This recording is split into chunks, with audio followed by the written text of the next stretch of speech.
And a good Friday evening, everyone. Thank you for tuning in to Central Lyon George Little Rock football here on the Central Lyon Broadcast Network. We are live from Sheldon, Iowa, at the home of the Sheldon Orbs here tonight for the regular season finale between the Central Lyon George Little Rock Lions and the Sheldon Orbs here tonight, ready to battle in a Class 2A District 1 matchup here, and one that maybe not have the playoff implications that you would hope for, but definitely a lot of pride on the line for this final matchup of the game, and some definitely bragging rights to go along with the winner of this ball game as well. Right now we bring in Chris Bixman filling in here tonight for Jay Kelly. My name's Joel Viss. Glad to have you with us. And Chris, this is one of those matchups as we look at District 1 here in Class 2A. Central Lyon George Little Rock 4-4 overall, 3-1 in District 1 play. Sheldon 5-3 overall, but 2-2 in District play. So this game here tonight, Chris, like I said, might not have the playoff implications that we would hope for, but the winner of this one is going to lock up and be the number 2 seed and the district runner-up, and that's something proud to be able to say in District 1 football. Well, that is, playing for second place is a lot of bragging rights, and there should be some pretty evenly matched teams. It's a beautiful night. I think we're going to have a good football game here tonight.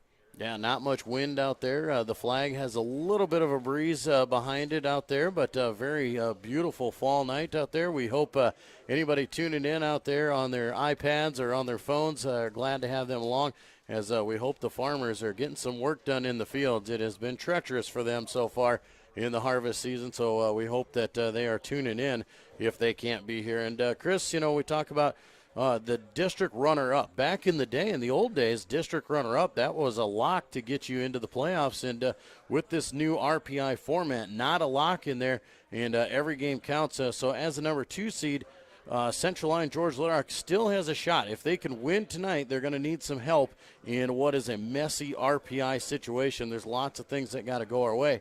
But when we talk about all the things that need to go our way, anytime we talk to Coach Eben, the number one thing he always reminds us of is we need to take care of our own business first. Oh, that's right. You don't win tonight, you're definitely not going to be in. So for Central Lyon, this is a very important game. And, the winner from each district is a lock. But after that, there's a lot of things can change tonight with wins and losses across the state. So you got to win your game tonight and then keep your fingers crossed. Yeah, hope for the best out there, and that's all part of it out there. If you can't win the district, then it's really in your hands partially, but it's in the fate of your opponent's hands as well. As this RPI, it's very confusing. It's very, very complicated. It's a computer system out there, but for the Lions, they currently sit 22nd in the current RPI rankings. There are a lot of teams ahead of us. As you said, you'll need to be in the top 16 to get in to the playoffs in that RPI. So technically we're 6 spots out, but there are a lot of games around the entire state of those teams in front of us that will play each other. So if we can get a win here tonight and things go the right way and we get the right wins to fall in our direction, there is a chance that we could catapult those teams and get in. So a very slim chance for the Lions to make it into the playoffs, but that opportunity is still there, and those guys that definitely have something to fight for here tonight. They really do, and it helps that we're in a strong district. The win-loss record for our district is favorable compared to a lot of the weaker districts in the state. So that would definitely play in our favor also. And those things, as you said, having things to play for, that's a big thing. And especially after last year, Coach Eben's first year, Chris, a rough start to his first campaign as the head coach out there. And a lot of these guys out there were on that team. They struggled last year and finished with a poor record out there, one of the worst records that we've seen in CLGLR football. So a true testament to this senior class and those juniors that played last year, that played again this year, to be able to turn the season around and turn the program around. And we've got a chance to fight for a winning record out there. There's a chance at the playoffs, and that is just a great value that it shows in our kids out there to be able to go from last year's season, put in the work in the offseason, get ready to go this year, and come out here and have a successful year. I agree, Joel. Central Lyon George Little Rock has a great football history. And it hurts when we have a losing season, and it's great that these boys are turning things around. If they get a win tonight, that'll be a winning season. That's a big, big first step. Hopefully we can keep that momentum going. I think Coach Eben is doing a terrific job. and he can keep things going in the right direction, that's going to be awesome. Building from game to game and from season to season, that is the trick out there. But we set things down here for the final night of the regular season here tonight in Sheldon, where the Sheldon Orbs and the Lions of CLGLR are about ready to do battle, just about 25 minutes away from kickoff. Before we get to that kickoff, we are going to hear from the head coach of the Sheldon Orbs, Tyler Lloyd. We will also hear from Central Lyon George Little Rock coach Curtis Eben, yet to go here in the pregame. So we'll take a quick timeout, and we'll be back with the interview with Sheldon head coach Tyler Lloyd when we return to Lyon football here on the Lyon Broadcast Network. Frontier Bank is more than a bank. We're a community. Banking locally with Frontier Bank means that your money circulates within the community, funding small business lending and benefiting our local citizens, farmers, and neighborhoods. Frontier Bank is a community bank with leading-edge technology, including interactive teller machines and mobile deposits. Keep your deposits local and our community strong with Frontier Bank. But I literally didn't see your text. Pizza Ranch legends. Like The I was husband who didn't text back about supper. probably near a text dead zone. You've heard of a text dead zone, right? It's only a legend, but just in case, there's all kinds of husband didn't text back about supper flavor at Pizza Ranch. I'm totally getting taco pizza! There's all kinds of that at Pizza Ranch. Hi, this is Russell Forrest. It's a proven fact that as Americans, we're spending more time at work in order to make a living and less time with what we cherish most, our relationships with God, family, and friends. The staff at DeNoble Austin & Company PC, certified public accountants in Rock Rapids and Laverne, is dedicated to working alongside you to accomplish all your business and personal financial needs. By partnering with DeNoble Austin & Company PC, you can spend more time with family, friends, and at church making the memories that are priceless. And we welcome you back to the pregame show. It's time to talk Sheldon High School football with the head coach of the Orbs, Tim Lloyd. Coach, thanks for joining us. Yeah, thanks. Coach, let's talk about your season throughout the year, a up and down season. You've had some really nice wins, and in the same aspect, you've had a few tough losses to go along with that. And right now we sit there about that 500 record and going into the final game of the regular season. Yeah, we knew that it was going to be kind of a different year for us. We only had 3 starters returning from last year's team on both sides of the ball, so that gave an opportunity for some guys to step up and get some playing time. And yeah, we've had some bumps in the road, which is to be expected, but we've also played some really good football. So really proud of our kids and proud of their efforts, and hopefully, they can finish it off the way they want to. Well, and obviously, as you said, some new faces on the field this year, and hopefully getting yourself set up to have some experience going into next season.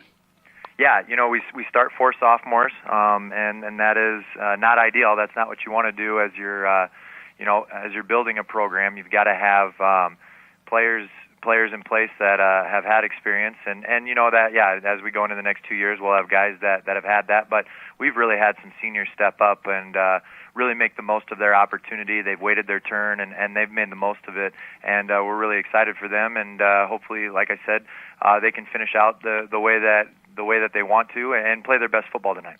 You bet. Let's talk about those seniors a little bit. As you said, you'd love to see them finish off their careers at Sheldon, and they get to play on their home field in front of their home crowd, and a team of Central Lyon George Little Rock coming to your way. Yeah, and Central Lyon's a good quality ball club, and they've played really well defensively. And for us, unfortunately, we haven't played very well at home. That's where 2 of our losses have been. So we need to make sure that we're locked in and focused from that standpoint. It's going to be a beautiful night for high school football. So hopefully that will attract and bring out a crowd. And then you've got 2 teams playing for something. I mean, the winner of tonight's game will be the district runner-up in District 1, and under the previous playoff format would be in. But we won't get into RPI or anything like that. But that's just one of those things. And for us as a program, 3 years ago we were 0-9. So this is a step in the right direction for us. You bet, and bringing in a team like Central Lyon George Little Rock, a team that we've gotten to know a little bit, they're still relatively new with Coach Curtis Eben in only his second year. What are some things that you see from Coach Eben and his team that you should expect tonight? oh, they're a physical ball club, and that's something that Central Lyon's always going to hang their hats on. And they got a quarterback who can take 20, 25 carries a game, which is unique. The quarterback run game gives you kind of an extra blocker in there at times in a 5-man box with the tailback lead. And then the Vandentop kid does a good job. He runs behind his pads. He's a good-sized kid as well. So we need to expect a physical ball game, and that's what Central Lyon always brings to the table. Well, and obviously you have a whole season's worth of game tape to look at. What are some things that maybe you've seen from CLGLR where you might be able to have advantages? I think the biggest thing is they are so fundamentally sound. So we're going to have to try to utilize some things with some formations and window dress some things with some motion and those kinds of things. And the biggest thing for us defensively is we need to make sure we win first down. Don't let them rip off 5-6 yards, because they're very content taking and really pounding out those last 2 or 3 yards to keep the sticks moving. So we need to try to do that from that standpoint. Limit the big plays, and they have the capability of doing that. For us, we need to make big plays, and that's when we're at our best. When we get those plays of over 20 yards, those things go pretty favorable for us. And then we'll have some wrinkles and some things in there. That's just the style of play that we have, and that's a credit to the kids that play for us. Well, and we talked about it earlier, tough physical play. Anytime you're in District 1 here in Northwest Iowa, it is always tough and physical each and every week out there. How is your team doing going into the final night of the season on the bumps and bruises? We've been pretty fortunate from that standpoint, and some of that we talked about starting 4 sophomores, but that is attributed to some of the depth that we do have. We don't have a lot of kids out, but the kids that are out and get some pretty significant playing time. We did lose a 2-way starter for us in the offensive and defensive line, Bryant Dykstra. He was a good-sized kid for us at about 6'4" and 280 pounds, and he was a 3-year starter up until his injury. But Bryant's been out for a couple weeks now, so we've been able to adjust, and we've had another senior step in and do a good job from that standpoint. He just doesn't bring the same physical aspects of being 6'4" and 280. Those guys are kind of rare in District 1 this year. And those things we've been really fortunate with, and hopefully that can continue. For both ball clubs, you never want to leave week 9 with a bunch of injuries. You've kind of mentioned and alluded to it earlier here, but what do you see as some of the keys to taking home a win tonight at home? Yeah, like I said, defensively we need to make sure we win first down, and then turnover margin's huge too. So we need to be opportunistic with the football. Central Lyon does a good job of protecting the ball, and that's what you do when you're a quality club. And we've got to try to force some turnovers, and offensively for us we need to make big plays, and we've got wrinkles in there to try to make those things happen for us. And we've got guys on the field that have been explosive with their opportunities this year. So just finding a match between those things, and then like I said, it's going to be a beautiful night for football, and hopefully we can kind of feed off the home crowd a little bit. Well, Coach, we appreciate you spending some time with us here this week, and we wish you the best of luck tonight. Yeah, thanks. Appreciate it. That is the head football coach of the Sheldon Orbs, Tyler Lloyd. We'll be back with more of the pregame show when we return.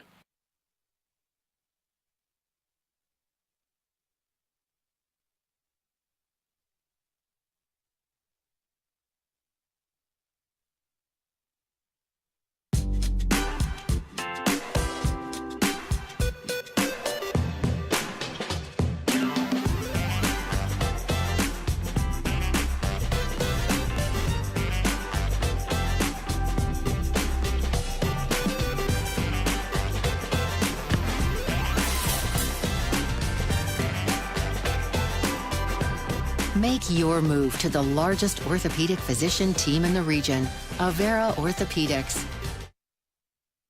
Small town values will never fade.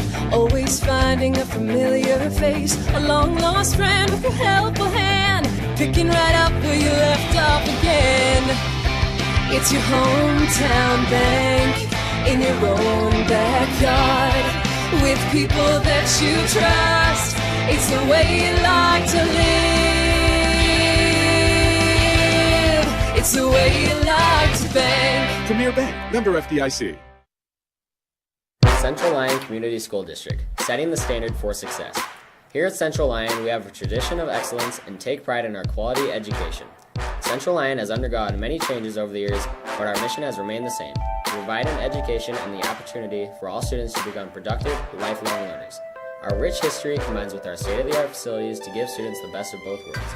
Our students have access to the newest technology, dedicated teachers, and a community that supports our efforts. Central Lyon Community School District, setting the standard for success. And we welcome you back to the pregame show. It's time once again to talk Central Lyon George Little Rock Lions football with the head coach, Curtis Eben. Coach, thanks for joining us once again. Thanks for having me, Joel. Coach, let's talk a little bit about last week. A tough-fought battle at home against Sioux Center, but definitely a game where it was extremely physical, and your team came out on the right end of it at home, and you got to be extremely proud of the way they played. Yeah, I was. I knew going in that was going to be a tough battle. You know, Sioux Center's got a good team. They got a great linebacking core. They got some core athletes on their offensive side of the ball that make plays. And so going in, we knew it was going to be a battle. And then with the field conditions being a little wet like they were, we knew early on we had to get some points on the board and try to fight out with our defense and get a win. And that's exactly what happened. Early on, they came out right out of the chute. They returned the kickoff a little ways, and then went down the field and marched down and scored. It was a little disappointing because we had I think we had three possessions in there where they had third and long, and we gave them a first down every time. So those are things that we had to fix, and we fixed those throughout that game. And then we turned around and marched right back down the field and put up a score and tied the ball game 7-7. And then, midway through the second quarter, we got another score. And after that, it was just kind of a standstill, as their defense kind of figured us out. And we on offense have, they figured us out on their defense figured our offense out. And then our defense got settled in, and we never gave up any score the rest of the game. So, it was definitely an issue with the field with slipping and sliding. But our guys held their own, and I was proud of them. And you alluded a little bit to it, a 14-7 win, and one of those things where we talked about able to do just enough with field conditions, but in the same aspect, maybe with the penalties, and then there was also a few missed opportunities out there. There was a chance where we could have done a little bit more. Oh yeah, you look back and we had some opportunities, and some penalties that really hurt us, crucial penalties throughout that game that really hurt us. But I was proud of our guys that we had 0 turnovers. I think that's the big key for us. Is I keep harping on that. When we don't turn the ball over, we play pretty good football, and we can win a lot of football games when we don't turn the ball over. In the last couple of weeks, we've really shown that by not turning the ball over. And so, their one turnover was a crucial time in that game. Carter Kroll with the pick set us up in great field position on offense, and I think we end up scoring on that drive. So, again, turnovers are key in any football game, and definitely we play good teams. Well, and obviously the final game of the season at Dicknall Field, and a great feeling for those seniors to get a win at home in their final game.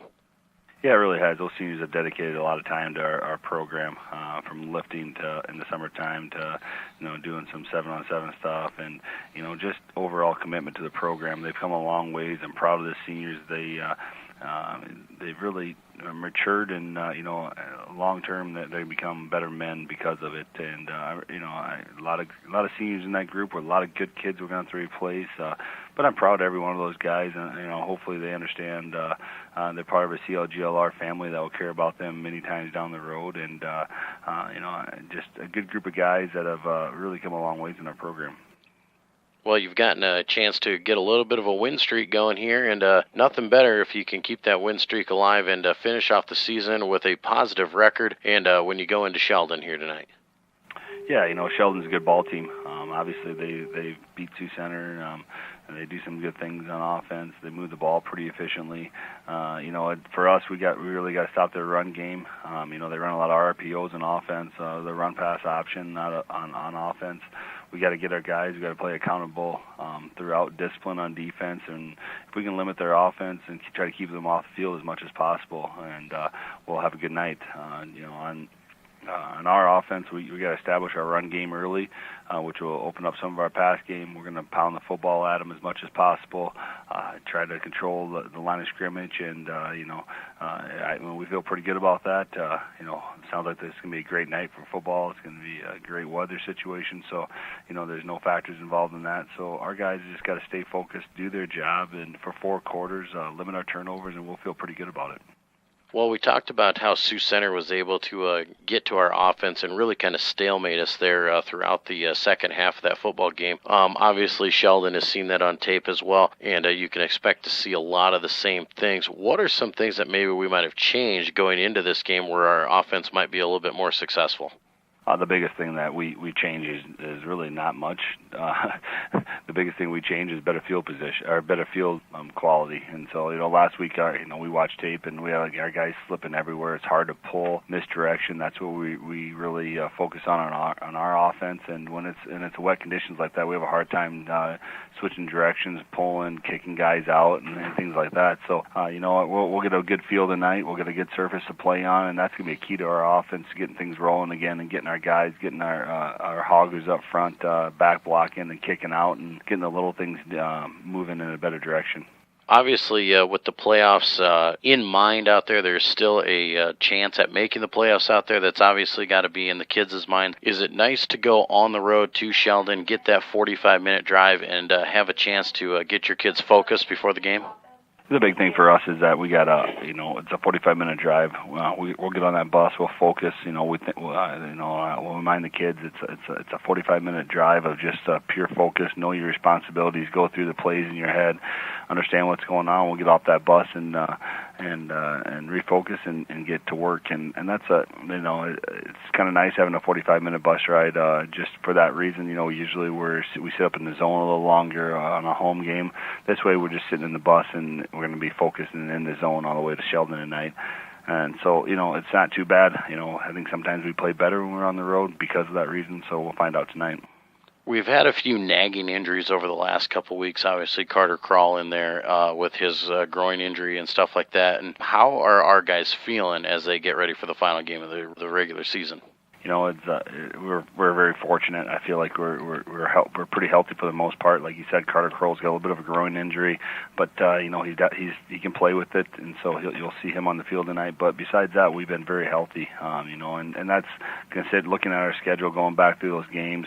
We played some tough football teams throughout the beginning of our schedule and into the last couple weeks here. So, I'm proud of our guys. Again, it's all about nutrition, taking care of yourself, getting good sleep, and our guys have done a lot of that, and that's paid off. And with having no injuries. What are some of the keys to going into Sheldon and picking up a win over the Orebs? Like I said earlier, I think the biggest key is we got to control the line of scrimmage on both sides of the ball. The line of scrimmage on offense is huge. We got to be able to establish our run game. We can't be throwing the ball, creating turnovers. We got to get our short passing game going. If we can do those things on offense, we'll put some points up on the board. Defensively, we want to stop their run, but more importantly, we got to stop their pass game. They're extremely efficient passing the ball. We're going to have to limit those things. Our secondaries had a great week of practice. They run a lot of bubbles and goes and hitches and goes and wheel routes and things like that. A lot of confusing routes that our guys got to be disciplined on. We had a good week of practice. We've seen a lot of that this week in practice. So you could take a combination of those things, and we'll have a good game tonight. Well, Coach, we appreciate you spending time with us each and every week, and we wish you the best of luck, and hopefully we can get to that 5-4 record. Sounds good. Thanks, Joel, for having me, and I appreciate everything you guys have done for us all year, so thank you. That is the head coach of the Central Lyon George Little Rock Lions, Curtis Eben. We'll be back with more of the pregame show when we return.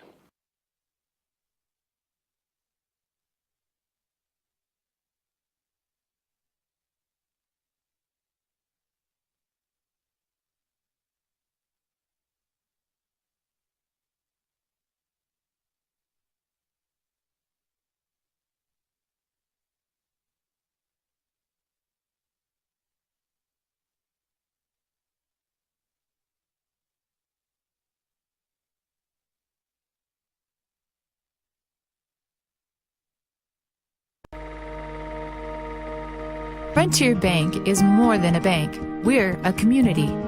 Banking locally with Frontier Bank means that your money circulates within the community, funding small business lending and benefiting our local citizens, farmers, and neighborhoods.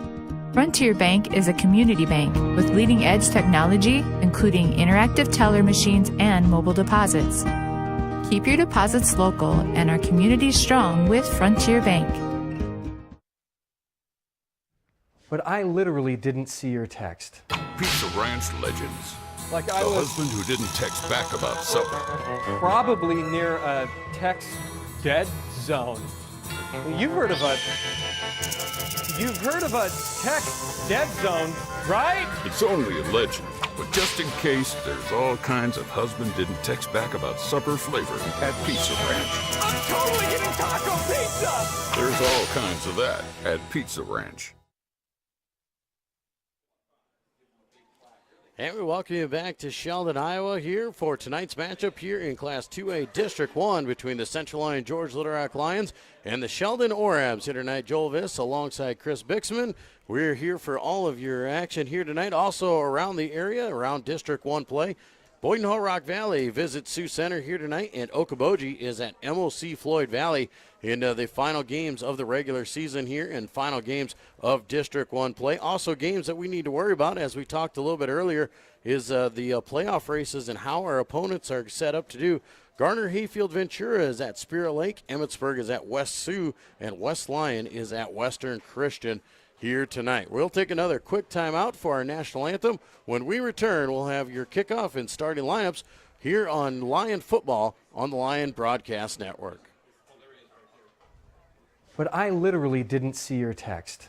Pizza Ranch legends. Like the I was husband who didn't text back about supper. probably near a text dead zone. You've heard of a text dead zone, right? It's only a legend, but just in case, there's all kinds of husband didn't text back about supper flavor at Pizza Ranch. I'm totally getting taco pizza! There's all kinds of that at Pizza Ranch. Small town values will never fade. Always finding a familiar face. A long lost friend with a helpful hand. Picking right up where you left off again. It's your hometown bank in your own backyard. With people that you trust. It's the way you like to live. It's the way you like to bank. Premier Bank, member FDIC. Hi, this is Russell Forrest. It's a proven fact that as Americans, we're spending more time at work in order to make a living and less time with what we cherish most, our relationships with God, family, and friends. The staff at DeNoble Austin & Company PC, certified public accountants in Rock Rapids and Laverne, is dedicated to working alongside you to accomplish all your business and personal financial needs. By partnering with DeNoble Austin & Company PC, you can spend more time with family, friends, and at church making the memories that are priceless.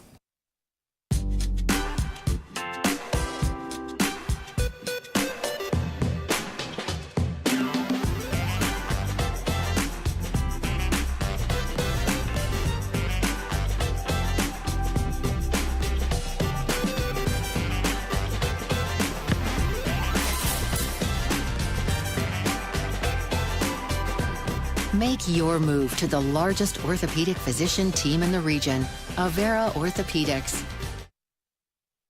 Central Lyon Community School District, setting the standard for success. Here at Central Lyon, we have a tradition of excellence and take pride in our quality education.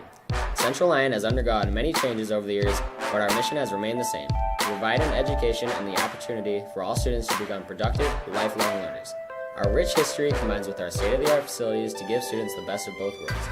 Our students have access to the newest technology, dedicated teachers, and a community that supports our efforts. Central Lyon Community School District, setting the standard for success.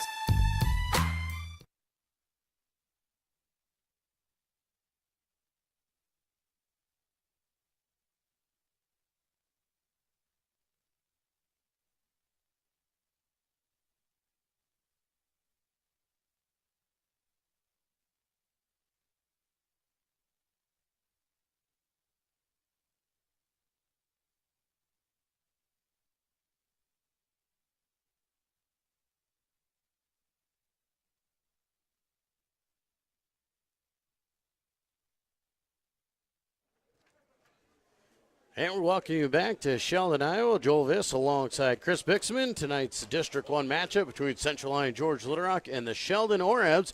It was senior night here for the Sheldon Orabs. A lot of these seniors seeing their final night at the Orab Field out here for Central Lyon George Little Rock. We have some seniors most likely looking at their final night of football action as well, and we will make sure that we go through those a little bit later on and recognize those seniors. We thank you for tuning in here on the Central Lyon Broadcast Network. We invite you to subscribe to our broadcast network.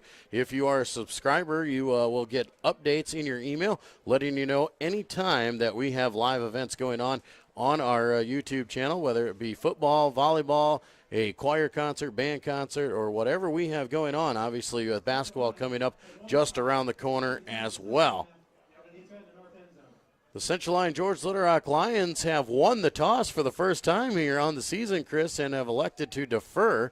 And so they will kick the ball to start things off. They will be starting from left to right in your mind's eye or on your computer screen. As we said, we thank you for joining us here on the Broadcast Network. Make sure you tune in on Monday night coming up, as we will have tournament volleyball here, and we will have Boyden Hall at home at 7 o'clock. Make sure you tune in, or actually go and visit out there. Support the Lady Lions throughout the tournament at Central Lyon this Monday, 7 o'clock against Boyden Hall, and hopefully they can keep it going. Also coming up here on our broadcast network, Monday, November 5th, we have the high school marching band concert coming up, so make sure you are a subscriber, and we will make sure that we keep you updated on those things. Lions have the ball teed up at the 40-yard line as we get ready to go. Put 12 minutes on the clock here in quarter number 1, the final game of the regular season here tonight.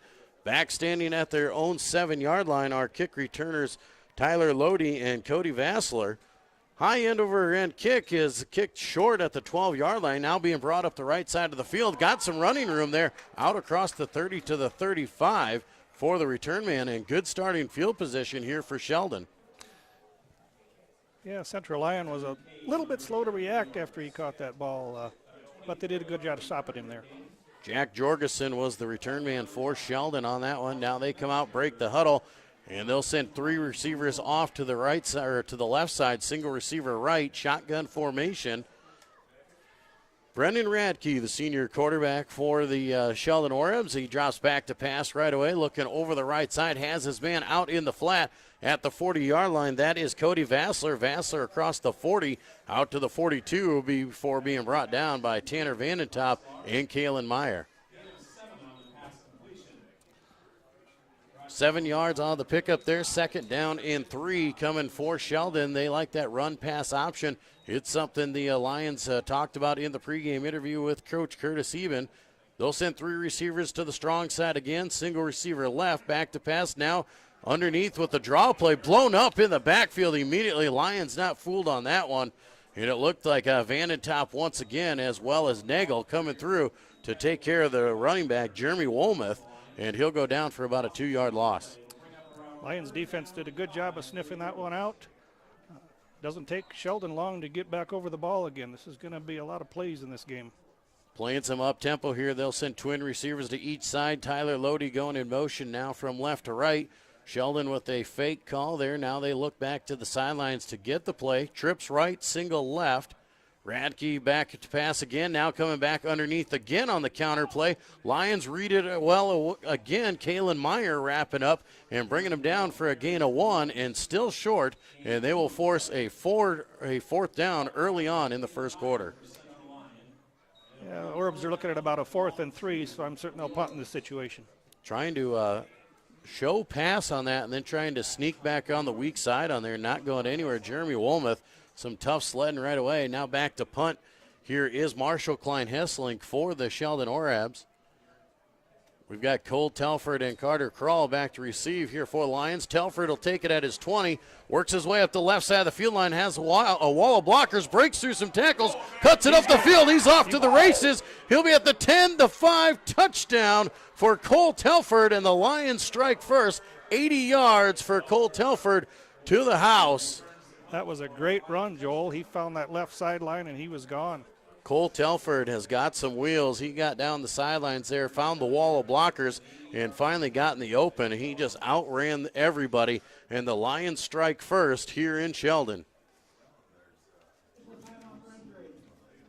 Injury on the field here as it looked like Klein-Hesselink, the punter, actually coming off limping there. That could be crucial As the Lions have an early 6-0 lead, they get over there and wait for the injury timeout as they set up ready to kick the PAT.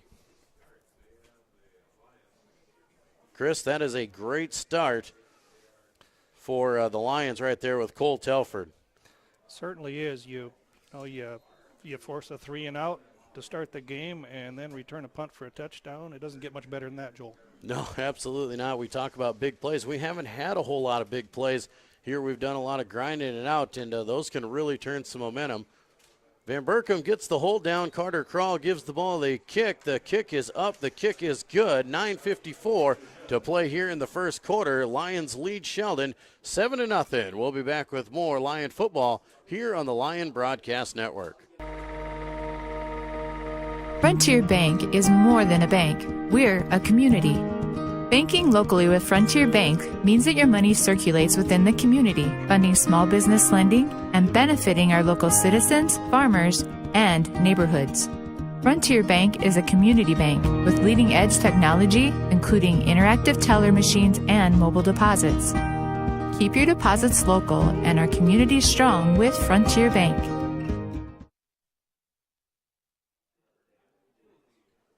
Back in Sheldon, Joel Viss alongside Chris Bixman. Lions strike first here tonight. 9:54 to go here in the first quarter. And Cole Telford takes the punt, return 80 yards to the house, and the Lions lead 7-0. On to do the kicking duties here once again. It is Austin Metzger kicking off as Carter Krall has that groin injury. Ball bounces up into the chest of the return man. That is Vassler. No, it's Lodi. Lodi now breaking down the right side across the 30-yard line, finally knocked out of bounds, and another strong return for the Sheldon Orabs. It was a strong return. He mishandled the catch initially, but he still got a pretty good run there. Tyler Lodi bringing it out across the 30. It'll be spotted at the 32-yard line officially. Sheldon on their second offensive possession here of the ball game. Went 3-and-out on their opening possession. Lions able to get the stop. Twins left, single right. Ball is bobbled there. Quarterback's just going to take it himself. He's going to get positive yardage. Good job there by Brennan Radke as the ball was snapped low and he dropped it and able to pick it up and still maintain a positive gain on the missed snap. Yeah, it looks like a gain of about a yard. They were doing well just to not lose the football there, I believe. Little mishaps like that is something you can't have, especially when you're trailing in a football game. Twins left, single to the right here. Radke back in that pistol formation. Fakes the hand, looking left side, looking deep. Has pressure, rolls out of it right side. Throws it down the sidelines. Has his man Vassler at the 48-yard line. That'll be good enough for a Sheldon first down. That was a nice play by the Sheldon quarterback. We kind of had him on the run back there, and he was managed to complete that ball anyway. Ball was caught at the 48, but Vassler ran out at the 46. Still enough for a Sheldon first down. They'll hurry up on the ball. Twins right, single left. Back to pass again. Quick pass to Tyler Lodi out in the flat there. Sidesteps the first defender across the 50, down across the 45 to the 43. And nice footwork there by Tyler Lodi. It looked like that play was going for nothing. He turns it into another Sheldon first down. Did a good job there. He made the first kid miss, and then he turned it upfield. That was a nice run. Sheldon on the move here on their second offensive set. Trip receivers left, single right. They show a pass now, dip down underneath again, and that play just is going nowhere. The Lions are reading that draw play very well, and Jeremy Wolmuth just has nowhere to go. The middle of the Central Lyon defense is really doing a good job. Sheldon so far has got nothing in between the tackles. Now the linebackers are filling the gaps nicely here. Now they just need to work on some pass defense.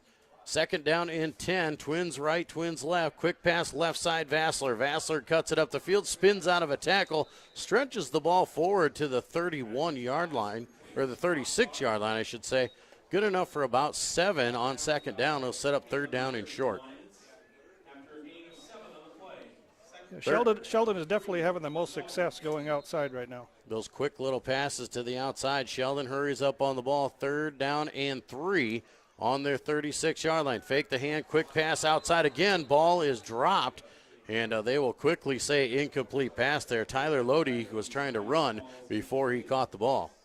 They did call that a forward pass. It was close to not being a forward pass. I was hoping it was a fumble. Lions were right on top of it. If it was a fumble, they were ready to capitalize. 4th down and 3. Sheldon will go for it here. Twins left, Twins to the right. Wilmoth alongside him. Back to pass again as Radke looks over the middle of the field. Has his man on the crossing route. That is Lodi at the 31-yard line. That's a good enough for a 5-yard pickup, and Sheldon will keep the chains alive. Lodi is a tough opponent there. He really manages to get free. Tyler Lodi is a name we've heard for a couple of years here in Sheldon. He's got plenty of wheels underneath of him, and definitely something the Lions are going to have to adjust to. Twin receivers to each side once again. Man coming in motion now from right to left. Back to pass again is Radke feeling the pressure. Ball hits the ground. And Colton Buss all over it. I do believe Sheldon jumped back on it, but they will be down outside the 40-yard line. Buss came free off the edge, and Radke never saw him. Yeah, almost a 10-yard loss on that play for Sheldon. So hopefully we can keep him back there. Well, and I think Colton Buss was going to take a shot at him, but I think he dropped the ball after he saw Colton coming, and Colton tried to let up and go for the fumble instead of the hit, and Radke able to fall on top of it and keep possession. Colton Buss gets in the backfield a lot, and he knows what to do once he gets back there. 2nd down and 20 now here for Sheldon. They'll send twin receivers off to the right side, single to the left. Radke in that shotgun formation, Wilmoth alongside of him. They'll hand off right up the middle. That is not Wilmoth. That is Brian Burnell. Burnell gets it down to the 35-yard line. Going to be a pickup of about 6 or 7, and Sheldon has another player on the ground. It was a good run by Burnell. It looked like he had lost his balance, but he managed to get 3 or 4 more yards there. Clock will stop for the injured player. I do believe that is Trent Van Meteren on the ground there for the Sheldon Orabs. It'll be a 3rd down and about 14 for Sheldon. Obviously in Central Lyon George Little territory, would probably go for it on 4th down if they get some positive yards. Their second offensive set here of the ball game. They started with the ball, went 3 and out, punted it away. Cole Telford took the punt 80 yards to the house for the Lions, and now we sit on the second possession here for Sheldon, and they have moved the ball down the field. This drive started back at their own 32-yard line, and they've done a nice job of just eating up yards and moving the ball. They have. They're about the Central Lyon 35-yard line here, so hopefully we can hold them on 3rd down here, because I'm certain if it's short yardage, they'll go for it on 4th down. Van Meteren not putting any pressure on that ankle there as he comes off the field. Tough to see a kid take an injury like that in the final game of the season, and you hope it's not too serious, and he'll be ready to go for the fall or the winter sports season. Yeah, you hate to see that. Hopefully it's not a knee or anything like that. 3rd down and 14, ball at the 35-yard line of CLGLR. Sheldon will come out here after the injury timeout, and obviously most likely a passing situation here for Sheldon, but the Lions have been really good against the run. They just need to shore it up. Maybe when you know a pass is coming, it's a little easier to play.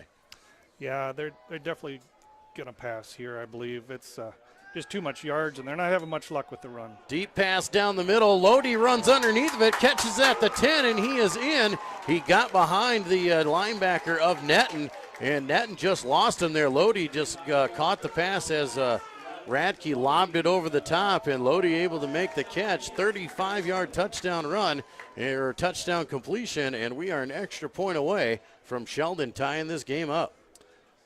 Yeah, Sheldon made that look easy. Just a nice little soft pass over the middle, and Lodi was gone. Like I alluded to earlier, he is a tough matchup.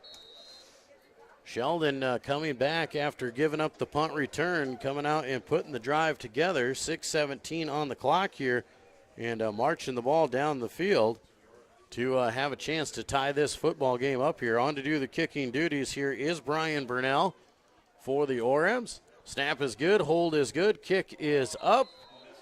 The kick is good. 6:17 to go here in the first quarter, all tied at 7, live from Sheldon. You're listening to Central Lyon George Little Rock football on the Central Lyon Broadcast Network.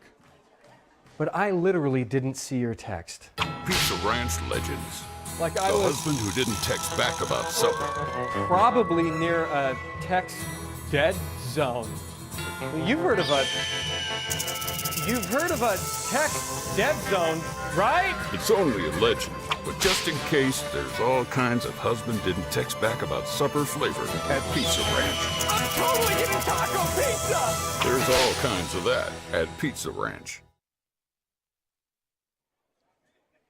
Back in Sheldon, Joel Viss alongside Chris Bixman. Sheldon Orabs getting on the board, tying this game up. We're returning the answer of the Lion touchdown with a touchdown of their own. This time a 35-yard touchdown reception from Tyler Lodi. And the extra point was good to tie this ball game up at 7 in the first quarter. Sheldon on to do their kicking duties here right now. That is Marshall Klein-Hesslink. Klein-Hesslink went down with a limping earlier. Actually, it isn't Klein-Hesslink out there. They are going to sub in a kicker for the Sheldon Orabs. That is Alex Rodriguez. Rodriguez, a quick little short kick, an offensive return there by Carter Krall, brings it out across the 40-yard line to the 45, and Carter Krall showing some speed. Even with that groin injury, Carter showing that he can still be out there. That was a nice return there. He took it across the other side of the field and had a nice return. Special teams so far are looking very good for Central Lyon. Lions on their first offensive possession here of the ball game as they returned the punt on their first chance and took it all the way to the house. So their first actual opportunity to run some offense. Nagel in the pistol formation, twin receivers to each side. Man coming in motion left to right. That is Metzger. And a fake call there as now Metzger will go back and set, and they will take another shot at it. Now in the shotgun formation, man in motion again as Metzger. Fake to him, quick pass over the left side is Hymanson. Hymanson wrapped up, but not till he crosses the 50-yard line to the 47, and a pickup of 8 on first down for the Lions. That's a great first down there. 8 yards on first down, brings up 2nd and 2. That's a great way to start your offense. Do a lot of the same things that Sheldon does on the offensive side of the ball. Lions back in that shotgun with Nagel. Man in motion once again is Metzger. He'll get the ball over the right side, cuts it up the field, has first down yardage and more inside the 35 down to the 31-yard line, and a 16-yard pickup for Austin Metzger. Did a great job around in the corner and getting upfield. I like the way he really wraps up the ball when he sees the defense coming. Austin Metzger, 16 yards on the carry, a first down for the Lions. Lions moving the chains right into Sheldon territory. They'll send a receiver off to each side here, shotgun formation.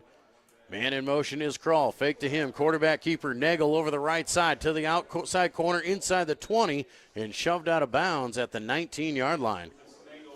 Lions offense has really got on the move right away here. That's great to see. 11-yard pickup on the carry there for Lucas Nagel, another chain mover for the Lions, and the Lions offense making it look pretty easy here so far, and let's see if they can finish it off.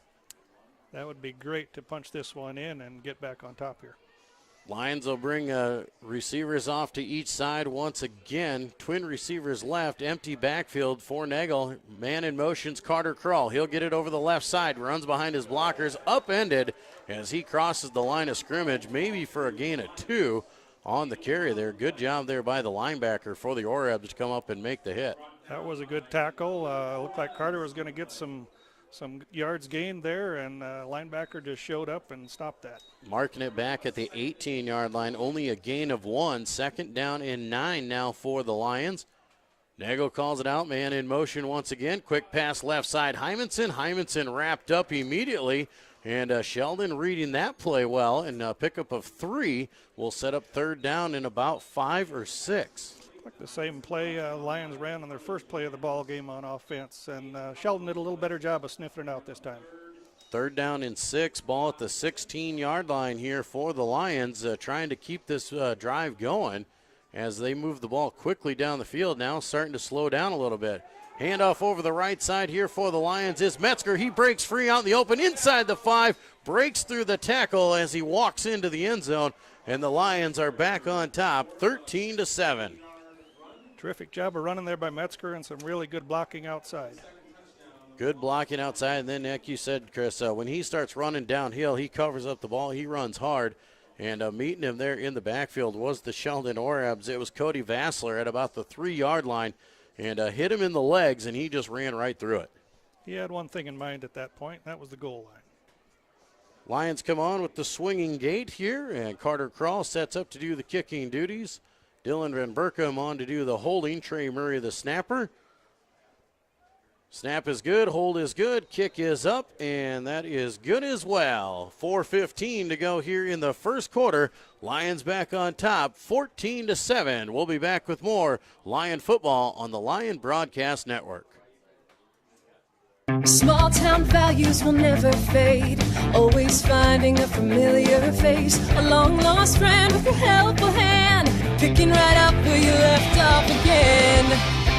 It's your hometown bank in your own backyard. With people that you trust. It's the way you like to live.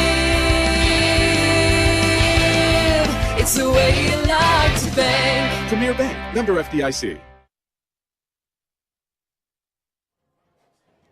Back in Sheldon, Iowa here. Lions back on top here in the final game of the regular season. This time a 16-yard touchdown run from Austin Metzger. Carter Krall adding the point after, and it is 14-7 in favor of the Lions with 4:15 to go here in the first quarter. Austin Metzger back on to do the kicking duties here. He'll give the ball a boot. A short end-over-end kick will be caught at the 15-yard line by Lodi.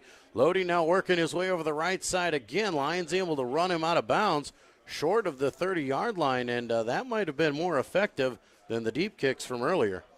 I agree, Joel. Looks like the Lions got there a little quicker that time and forced him out of bounds.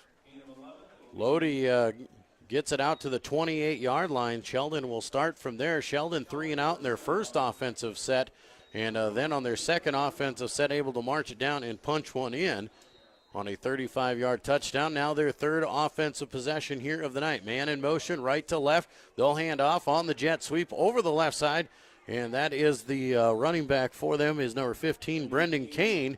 Kane across the 30 to the 33-yard line for a pickup of about 4 or 5, and we'll set up second down. Brendan Kane has definitely got some wheels too. These backfield players for Sheldon have definitely got some speed. Back to pass now. Once again, rolling right side, throws underneath, has to dump off to the running back. That is Lodi. Lodi across the line of scrimmage there, across the first down yarder, and out to the 44-yard line, about 11 yards on the pickup. On the quick pass play, Lions defense was there, but bailed out there by a good being aware by the running back. We still don't have an answer for Lodi. That kid is slippery. First down and 10 here for the Orabs on their own 44. Back to pass again. Quick pass underneath. Here goes to the man Cody Vassler. Vassler wrapped up as he crosses the 45 at the 46-yard line. So only a pickup of 2. Well read by the Lion linebackers. Definitely was. Second down and 9 here for the Orabs. Lodi now in motion, trying to draw the Lions off sides. Now they'll reset. 3 receivers now to the right side. Nobody left. Shotgun formation there is Brendan Radke. Alongside of him is Jeremy Wolmuth. Play clock running down there. They'll run the draw play right up the middle. Wolmuth once again nowhere to run, man. As he tries to go up the middle of the field, he just keeps meeting Kalen Meyer, and Myler is winning the battle right now. Yes, he is. Kalen Meyer had a nice tackle on the previous play. He is covering some space out there. Pickup of about 1 there on the carry there. He'll set up a third down and 7 here for Sheldon.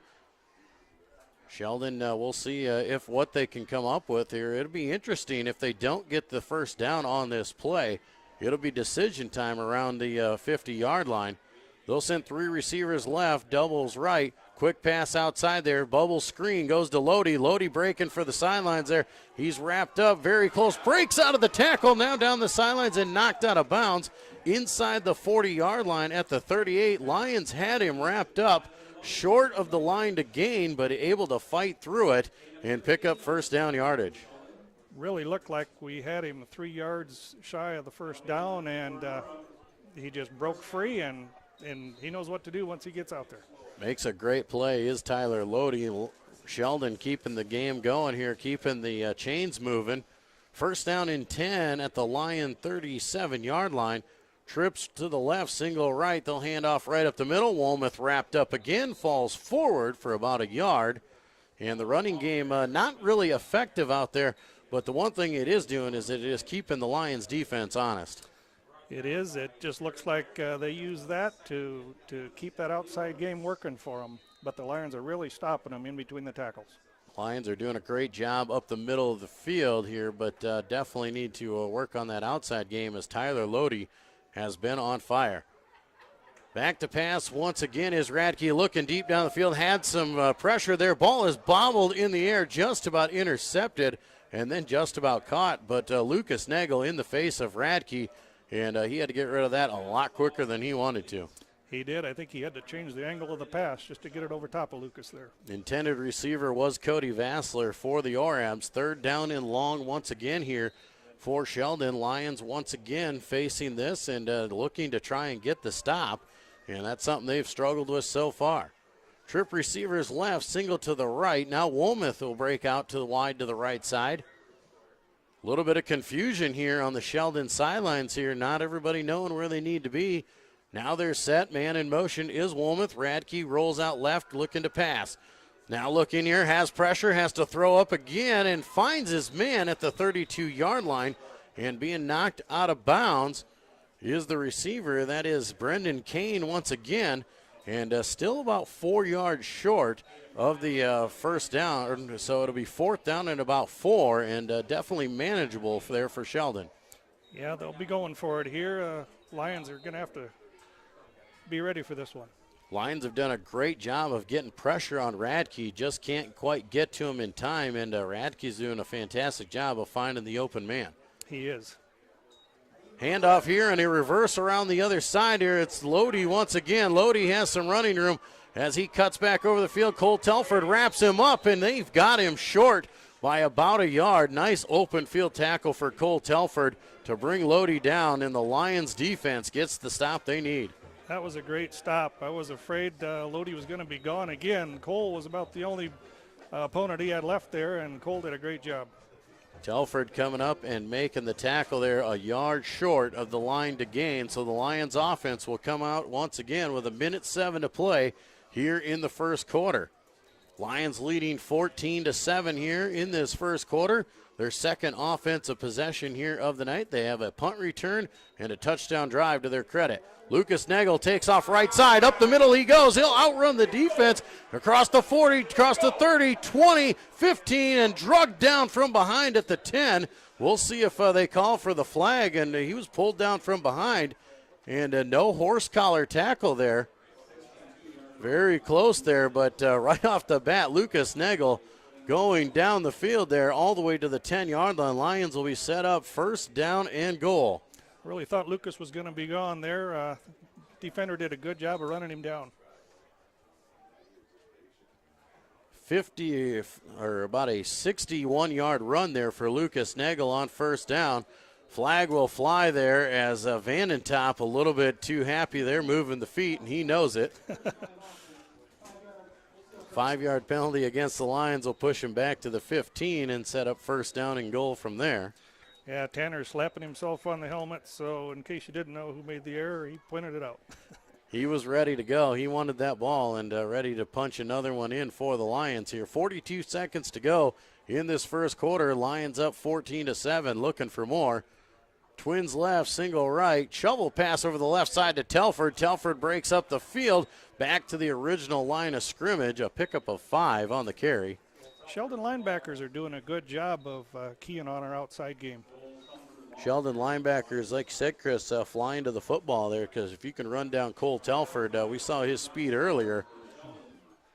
Second down and goal for the Lions at the 10-yard line as they will get set up here. It looks like they will be content to just let the clock run out on the first quarter.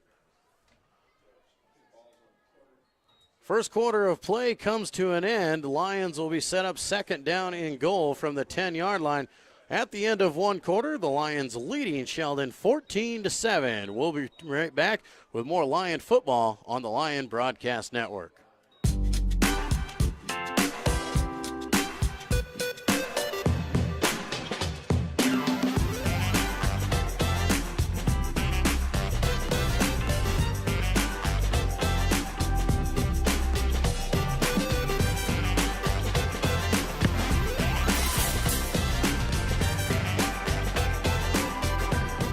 Make your move to the largest orthopedic physician team in the region, Avera Orthopedics.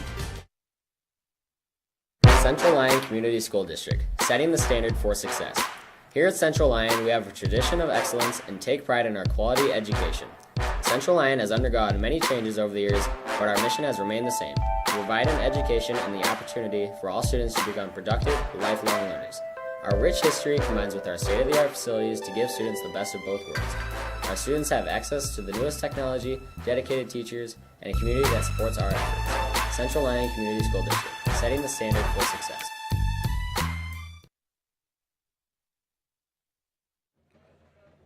Back in Sheldon, Joel Viss alongside Chris Bixman here tonight for tonight's regular season finale between the Lions of Central Lyon George Little Rock and the Sheldon Orabs here. Lions start off quarter number 2 here. They lead 14-7, second down in goal from the 10-yard line. Trips right, single left. They'll hand off right up the middle to Tanner Vandentop. He's wrapped up after a gain of a couple there, and some tough sledding for him as the linebackers were all over that one. Tanner was running downhill. He managed to get 3 or 4 when it didn't look like there was much there at all. Third down and goal from about the 7 or 8 yard line here. Ball looks like it is just shy of the 7 yard line. Lions obviously in 4 down territory here as they will look to try and add to their 7-point advantage. Twin receivers left, single to the right. Man in motion is Metzger. They'll fake to him, go right up the middle to Vandentop. Spins out of a tackle inside the 5 and down to about the 4. Well, it looks like the side judge will say the knee was down at the 5, and that'll set up 4th down and goal. That spin move got Tanner a couple of yards that I don't think he was going to get otherwise, so that was a good run for him. 4th down and goal, and we'll see what the Lions come up with here. It looks like they're going to bring in the heavy package as you see Kalen Meyer and Matt Hansman and Parker Netton coming into the game. Lions will line up under center, power I formation over to the right side. Everybody in tight on the defense. They hand off over the right side. Austin Metzger bowling his way through the defense and in for the Lion touchdown. That was a great call. That heavy package did a lot of blocking for him, and he took it right in standing up. That is big-time power football. The old school days there of CLGLR football. Power I handoff over right tackle there and let Austin Metzger just push his way through for the Lion 6. Looked like a play maybe was called out by Dwayne Postma there. I'll bet he would. I'll bet he liked that when he said bring out the big guys. Swinging gate in motion here. Carter Krall on to do the kicking. Trey Murray on to do the snapping, and Dylan Van Berkom the holder. They get Sheldon to jump off sides, and that'll move things a little bit closer. We'll see if the Lions stay out there for the extra point or if they bring on the offense here to try and go for 2. And that looks like that is what they're going to do. The Lions are going to come out, and it looks like that heavy package coming back in as they will be marched down to about the 1.5 yard line, and the Lions will go for 2. Sheldon didn't have an answer for this package last time. Hopefully they don't again. Going for 2 on it over the left side is Metzger, puts the head down, bounces off the tacklers. He is in for the 2-point conversion. 10:45 to go in the second quarter. Lions on top 22-7 over Sheldon. We'll be back with more Lion football here on the Lion Broadcast Network.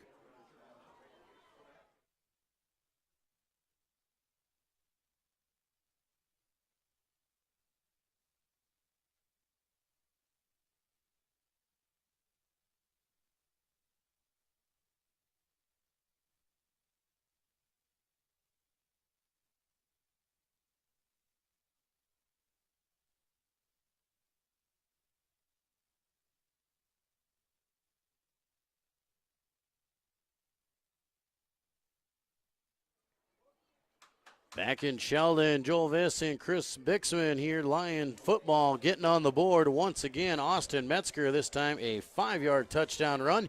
Metzger adds the 2-point conversion as well after Sheldon jumped off sides on the extra point attempt and making the score 22-7 here early in the second quarter. Metzger has the ball teed up. He gives the ball a boot. A short kick once again caught by the upback for Sheldon. Now working over the left side there, nowhere to go there. The upback didn't know what to do when he got that. That was Tyrell Lindeman, And Lindemann only picks up a couple on the return out to about the 30-yard line. And that's been a great adjustment so far. They kicked it deep to Lodi the first couple times.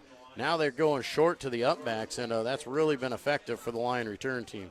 That is, and with this wind coming out of the northwest, it's tough to get a deep kick kicking into this wind anyway. Sheldon first down and 10 at their own 31-yard line. They'll fake the handoff. They will hand off over the right side. Running back just has nowhere to go. Bottled up behind his blockers. Their Lion defensive line got a great push and able to bring down the tailback there for the Sheldon Orams. Looked like that was Carter Nissen. And Nissen nowhere to go on that one. Loss of 2. Yeah, our defensive line is looking real strong here. They're getting a good surge into that backfield. Ball back inside the 30-yard line now. Second down and 12 from the 29. Shotgun formation again. They'll hand off over the middle. Lions defense all over it once again, and may have gotten a yard to the 30-yard line, but that was it. Sheldon is struggling with establishing a running game here.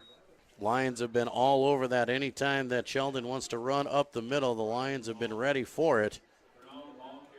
Third down and 11 now for Sheldon. They need to mount some kind of an offense here as they trail by 2 touchdowns here early in the second quarter. Still lots of game to play as they come out in that shotgun, empty backfield for Radke. Trips right, twins to the left, back to pass again. Pump fake, now looking right, looks over the middle of the field, has his man. And I do believe that is Vassler once again, but still about a couple yards short of the first down marker. Radke throws a nice ball there. Good play for Sheldon. We'll see what they come up with here. Fourth down and about 2 here. Right now it looks like they are lined up in a ready to go for it here on their own 38-yard line, 39-yard line. Might be that pooch kick out of the quarterback, as we saw Klein Hesselink was there. Now they are going to go for it. Wrapped up in the backfield, but he slips out of it. Now he's hit again. He's not going to get there. Down to the 40-yard line. Wow, that was a fantastic spot if that line judge gives it to him. And we've got a man down on the field there. This is going to be close there. He got a great spot from the official out there. I didn't think he got it. I thought he was a yard short, Joel. That's pretty much right in my line of vision. I thought we had him a yard short. I thought he was only to the 40, but great second effort there by Radke to take off with it. And he broke through the first tackle. If we make the first tackle, it's no question. Then he breaks through it and gets into the very close to the yardage marker. They're going to bring the chains out and measure this as we have an injury timeout for the Lion defender. I'm not sure who it is laying on the ground. Can't tell either.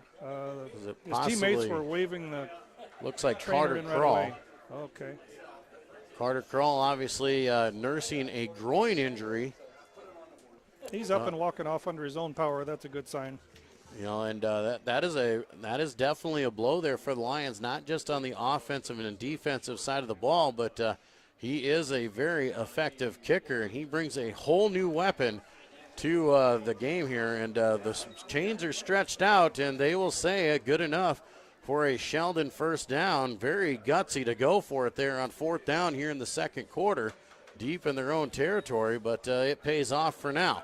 It caught us a little off guard. We were back to return the punt, and all of a sudden realized that they were going for it.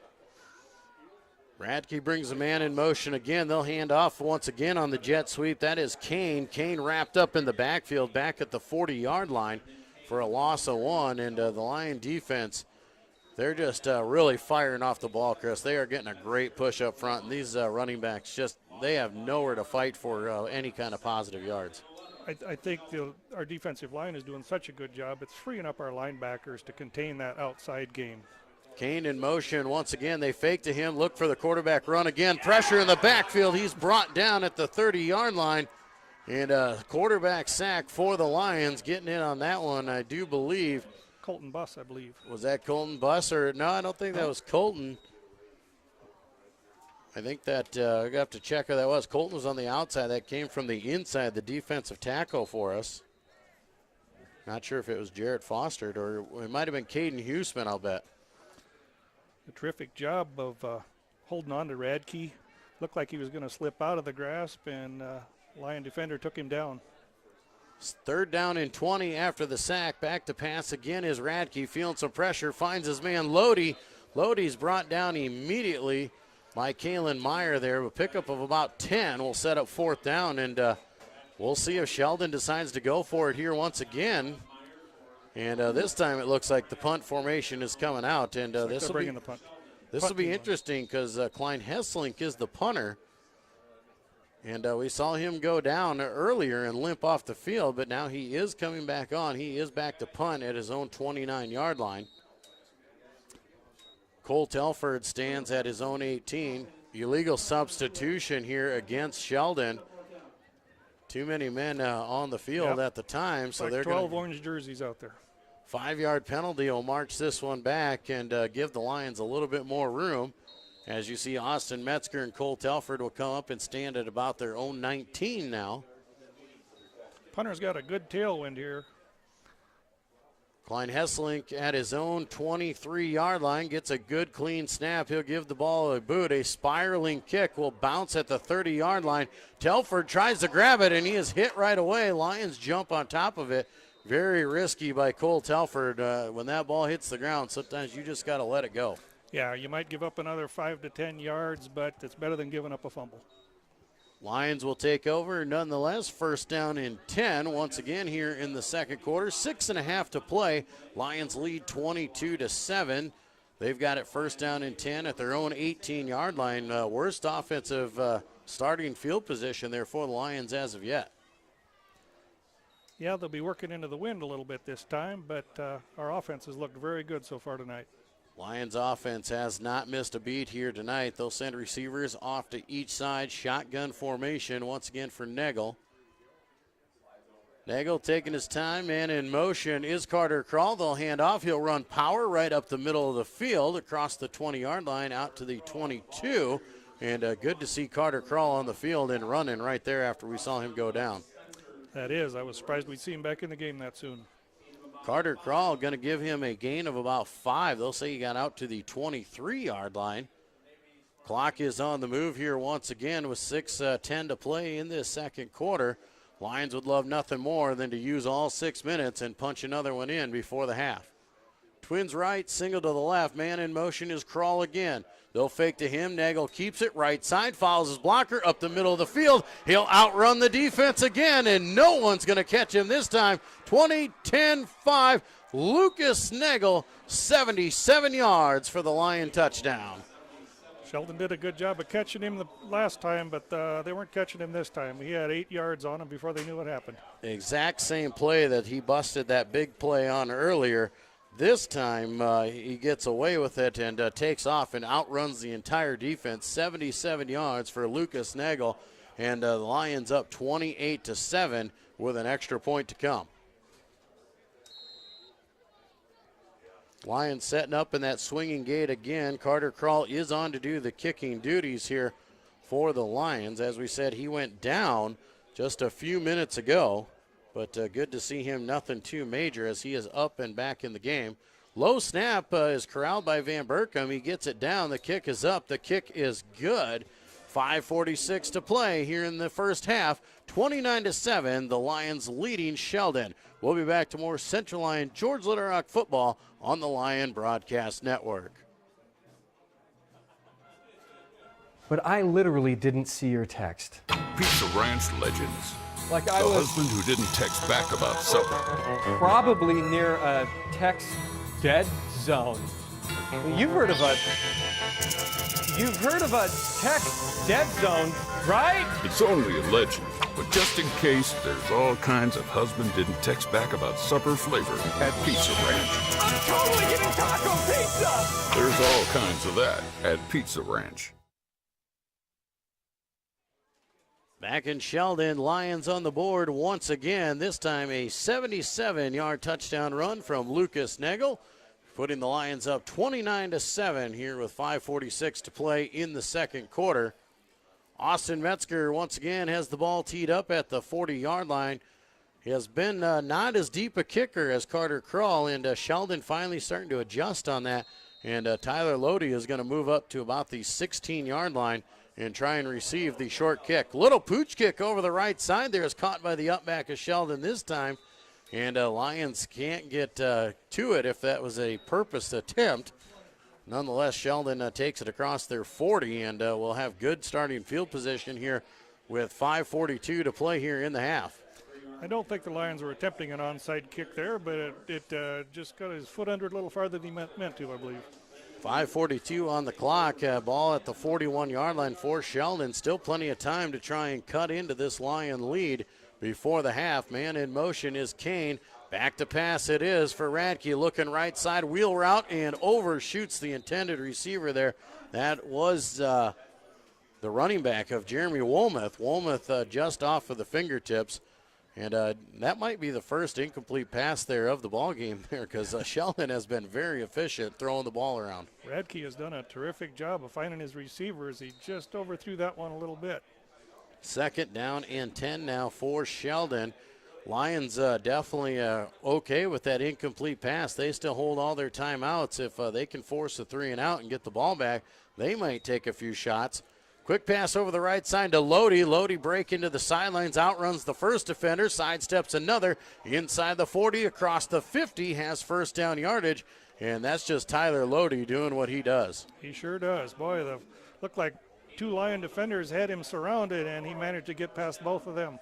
Tyler Lodi should have been down for about a yard, but so athletic and so quick, they're able to get across for an 11-yard pickup and pick up the first down for Sheldon. They've got a fresh set of downs in Lion territory. Back to pass once again. Pump fake going deep down the right sidelines and overshoots everybody once again. Lodi was the intended receiver, and another incomplete pass to bring up second down. I think the strong tailwind isn't helping Radke out much. He's overthrown the last 2 by quite a bit. And Lodi had a step there over the middle of the field. The safety had left Cole Telford all alone. And Lions benefit there from the overthrown ball. Clock stops with 5:18 to play. Sheldon sets up second down and 10 at the Lion 48. Quick fake on the pass, now run up the middle. Woolmuth nowhere to go again. Might have picked up a yard. Wrapped up by Van den Top and Netton as he crosses the line of scrimmage. The running game for Sheldon maybe gains a yard and maybe not. The Lions have really done a good job of shutting it down inside. Yeah, the only thing it does is, like I said, maybe it keeps the Lions' defense honest and makes sure that they stay inside and hopefully opens up the outside game. Third down and about a long 8, maybe a short 9. Ball is just outside the 46-yard line. Twins to each side, shotgun formation, back to pass is Radke, looking left side, now right side, plenty of pressure, has to lob it over the sidelines to avoid the sack, and throws it out of bounds there. That time Vanderweerd in to knock him to the ground, and the incomplete pass comes, and that'll force a 4th down and long, and a decision time once again for the Sheldon Orabs. Lions had good coverage there, and they had Radke back on his heels. Looks like Sheldon will decide to punt once again, as they will send Klein Hessling back, and not willing to take the risk here around the midfield marker with 4.5 to play. I want to say if the Lions are going to get another score, they're going to try and make them earn it and go deep. Yeah, they want to put as much grass between the Lions and the other goal line as they can here. Klein Hessling gets the ball away, and it's a high kick over in the sidelines. Metzger receives it at zone 8, sidesteps the defender off to the races across the 20 to the 22, and another very dangerous catch by the Lion return man. I know Cole Telford got that first one, but now they want them all. That was a great catch for Meyer. He had 2 Orabs just right in his face when he caught it. He managed to elude those 2 and make a few positive yards there. Got out across the 20-yard line to the 20, well, they will say right at the 20-yard line is where they'll set it. 4:23 to play in the first half. Lions lead 29-7. The offense has looked extremely good here in the first half for CLGLR. Twin receivers off to each side in this shotgun formation. Nagel calling it out. Man in motion is Telford. Fake to him. Nagel right up the middle again. Crosses the line of scrimmage out across the 25 to the 28-yard line. And a pickup of about 8 on first down. Well, the good thing about that is, Joel, that's probably the shortest run from scrimmage that Nagel's had tonight is 8 yards. Nagel has busted a couple big ones, has 140-plus yards already on the ground in the first half, largely because of 2 runs. Had a 69-yarder and a 77-yarder. Clock is on the move again with 4 minutes to play. 2nd down and 2 now for the Lions. He is not in any kind of hurry here, running down here in the first half, but still looking to put the ball in the end zone one more time and extend their lead. Toss play over the right side to Trey Murray. Trey Murray gets around the corner, has first down yardage, and breaks through the defense of Sheldon, but steps out of bounds at about the 36-yard line. Good enough for a first down and a 6-yard pickup for Trey Murray. Trey did a nice job of getting around the corner and heading upfield there. Trey has had a couple good quality carries out there. Nice to see him come in, able to give Tanner Vanetop a little bit of a breather on the sidelines and keep him fresh. Clock stops at 3:50 here as Murray was pushed out of bounds. Lions lead 29-7, looking to extend it before the half. 1st and 10 at their own 36-yard line. Fake the toss this time. Nagel keeps left side, cuts it up the field. Flags fly as he crosses the 45-yard line. Very close to first down yardage, but a flag in the area of a hold. Afraid that might be a hold out on the edge there. Nice run from scrimmage again for Nagel, though. Not sure if it might be a hold or if it was a block in the back. They will say a hold against the Lions. They'll call it on the offensive lineman there, holding, and will negate the 10-yard run by Lucas Nagel, push him back at 10 yards. And set up first down in 20 now, back at the 26-yard line. 3:43 still to play in this first half.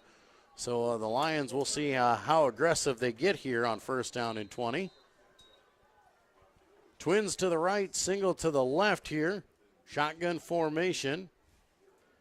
Nagel looks over the defense, fakes the hand, keeps it himself. Right side, up the middle, across the 30 to the 34. Going to be a pickup of 7 and picks up most of the yards that they lost on the penalty.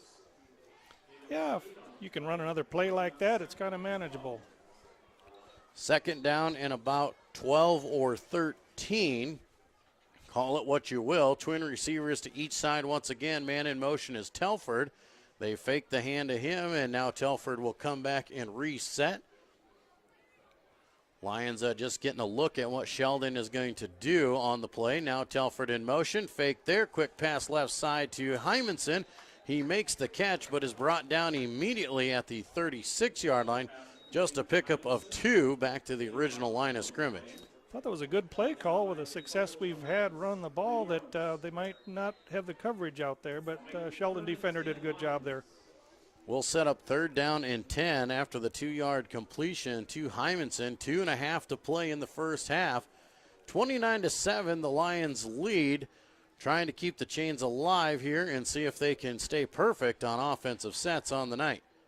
Back to pass is Nagel, looking right, now left. Now he's got pressure. He's wrapped up in the backfield. He'll be brought down at the 31-yard line. Going to be a loss of 5.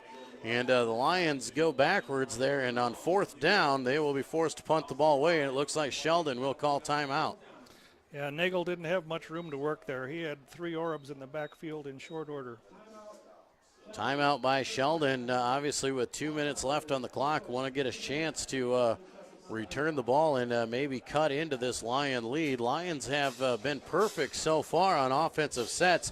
They returned the opening punt they received for a touchdown. Cole Telford took it 80 yards, and since then the Lions offense has not been stopped up until this moment, and we'll see what the Lions choose to do. Obviously, you would expect Colton Buss to come out and boot this ball away, but might be interesting, Chris, to see if they bring Nagel out and show that possibility for the fake punt with Nagel there to try and keep Tyler Lodi away from going back there and getting a shot at a return. I agree, Joel. I think that would be a good plan. And if you can kick it away from Lodi, I would definitely try to do that because he has been the one player that's really hurt us tonight. The other thing with those rugby-style kicks out there is you can get it to roll, but it looks like Colton Buss will come out. They'll put the big boot in, and see what Buss can do. And it looks like Sheldon's going to play pretty short on this. I think Buss can clear them. Once again, there is a lot of wind out of the north, though. That's going to affect this. Buss will receive the ball cleanly and give the ball a boot. High spiraling kick. It will go over their heads. They'll back up to the 25-yard line. Now it's Vassler bringing it back up the right side. He's knocked out of bounds after he crosses the 40 at the 43-yard line, but there is some laundry on the field. That was a nice return, but that was a terrific punt into this wind for Colton Buss. He got a lot of air under it, and it still cleared the receivers. Vassler able to bring it across the 43, but a block in the back there at the midfield spot. And those are terrible penalties that you never want to see, Chris, because in all reality, those penalties have no bearing on what happens on the play. Most of the time, it never does affect the play, but it sure does hurt you. You know, Sheldon had the ball at midfield there with a couple of minutes. That might have been a good opportunity for them. Ball will be marked back from the spot there at the, they'll say the spot was the 34 where it came out, so they'll march him back inside the 25, back where Vassler actually caught the ball. 1st and 10 for Sheldon. Quick pass left side to Lodi. Lodi will get up the field, and he is brought down after a pickup of 5 or 6. Kalen Meyer, Lucas Nagel there in on the tackle. Kalen Meyer is having a terrific night on defense. We've been seeing his number a lot on the bottom of that pile. 2nd down and about 5 now for the Orebs. Ball on the 30-yard line. Back to pass again. Here comes Buss. Tucking and running goes the quarterback. Radke has 1st down yardage. Great job of eluding it, and that's the running for your life. He was. He gave up all thought of throwing that ball, and just getting away from Colton Buss was his main objective there. Wow, they're going to say he ran out. I thought he had the 1st down, but they'll say he stepped out 1 yard short of the 1st down marker. It'll be 3rd down and 1 now for Sheldon here. Ball is spotted at their own 33-yard line. Trips to the right, twins to the left, empty backfield, back to pass again. Quick pass over the middle is tipped and almost caught by Lodi. Lucas Nagel got the hands up, tipped it, and how big is that 1 yard now? Now it's looking real big. They're going to be forced to probably give the ball back to the Lions unless they want to try that gutsy call and go for it on 4th and 1 here. 4th down and 1. It looks like the offense is still on the field. Sheldon may choose to call a timeout here and reset on this one, but now it looks like they will go for it here. And once again, gutsy call. Well, a minute and a half left in the half. If you would give the Lions the ball at this field position, that could really hurt. Orebs will go for it here on 4th and 1. Lions jump off sides. Tanner Vandentop too antsy on that one. Goes on the hard count, and a free 1st down moves the chains. That's the one thing you really don't want to do in that situation. Lions have been so good up the middle so far on that one, and you want to make them earn it if they're going to get it. That's right. And you've been so good against the run so far, but nonetheless, mental errors given the 1st down. Minute 32 to play. Sheldon 1st and 10 at their own 37-yard line. Back to pass once again. Quarterback keep right up the middle. A draw for Radke. He's hit at the 45. Falls down at the 45, so pickup of 7. And the clock will stay on the move here as he was brought down inbounds. Sheldon going to try and hurry up on the ball. Twin receivers left, trips to the right. Empty backfield. Radke back to pass again. Radke looking right side, looks underneath. Vassler could not catch it. He was open at the 50-yard line, but just lets it slip through his hands. Vassler was wide open there. They had drawn the defenders out of that area on the field, but he just couldn't hang on to the ball. Might have been looking to run with it before catching it. Ball falls incomplete. We'll stop the clock with 1:07 to play. So 1:07 to play here. 3rd down and 3 for Sheldon. Ball at their own 45-yard line. Lions leading 29-7 here in the 2nd quarter. Back to pass again is Radke. Looking deep down the middle of the field, over the middle, and overshoots everybody. And a late flag will come out. Carter Krall is going to get called for probably the defensive hold on Tyler Lodi. I don't know it was so much a hold as Tyler Lodi slowed up a little bit, and Carter kind of ran into him. But nevertheless, there was contact. There is no such thing as an in-catchable ball in high school football. So anytime that ball is in the air, you cannot make contact with the wide receiver. And another Lion penalty, keeping the drive alive here for Sheldon. I think that might have been a little bit of a heads-up play by Lodi. He wasn't going to catch that ball, so he made sure he got some contact. Minute 2 still on the clock. First down and 10. Sheldon now into Lyon territory. Ball at the 40-yard line of CLGLR. 4 receivers right here, and back to pass again. Looking underneath, and a flag will come again as the receiver was out there. It was Kane, and Parker Netton just ran into the back of him. And another free set of yards here for Sheldon, and they're making themselves a threat. That play was a lot like the last one, just some incidental contact, but results in a flag. Ball was thrown in the general vicinity of the receiver, and the contact was there. 15 more yards, and so far the last 3 plays have garnered 35 yards in penalties for the Lions, and Sheldon is in business at the 25-yard line. You hate to see that when it's flags that are moving the ball down the field. The flags have been on the favor here of Sheldon on this drive, and the Lions just not getting the way off the field. Back to pass again is Radke. He's looking deep down the sidelines again. Has Vassler at the goal line, and Vassler makes the catch. A 25-yard touchdown catch there for Sheldon, and they have cut into this Lion lead. Radke threw a very nice ball there, and Radke just ran underneath it. Vassler just ran underneath it. Vassler ran down the sidelines there, and Radke laid it right in the hands at the 2-yard line. Easy pitch and catch there for Sheldon, and that's what the penalties will do for you. They will cost you. The Lions had plenty of chances to get off the field, and they just kept giving Sheldon new life, and Sheldon burned them for it.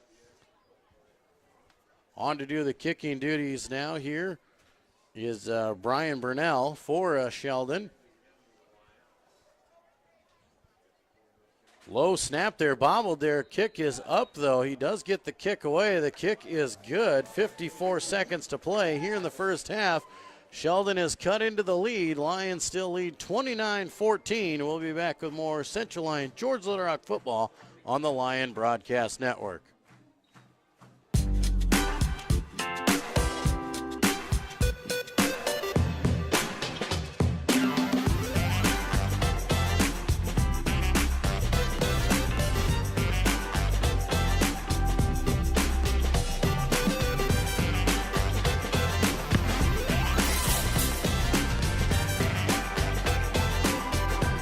Make your move to the largest orthopedic physician team in the region, Avera Orthopedics.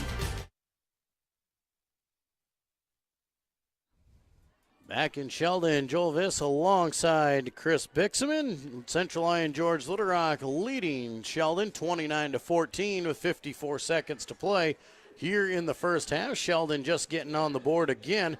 A 25-yard touchdown catch from Mr. Brennan Radke. A nice pass over the top there to Cody Vassler to score the 25-yard touchdown. The kick was good.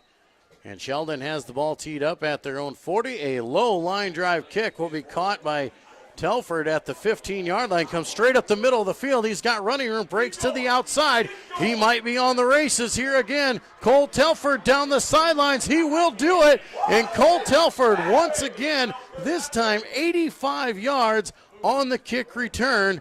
And the Lions have struck right back. Well, that helps out a little bit after that last defensive set. That was a great run by Telford, and that low line drive really got him off to the races. He didn't have to wait for that kick, and really got him moving. Well, the ball, when it's kicked that low and that hard, it makes it really hard to give the return or the coverage team time to get down there and get set up.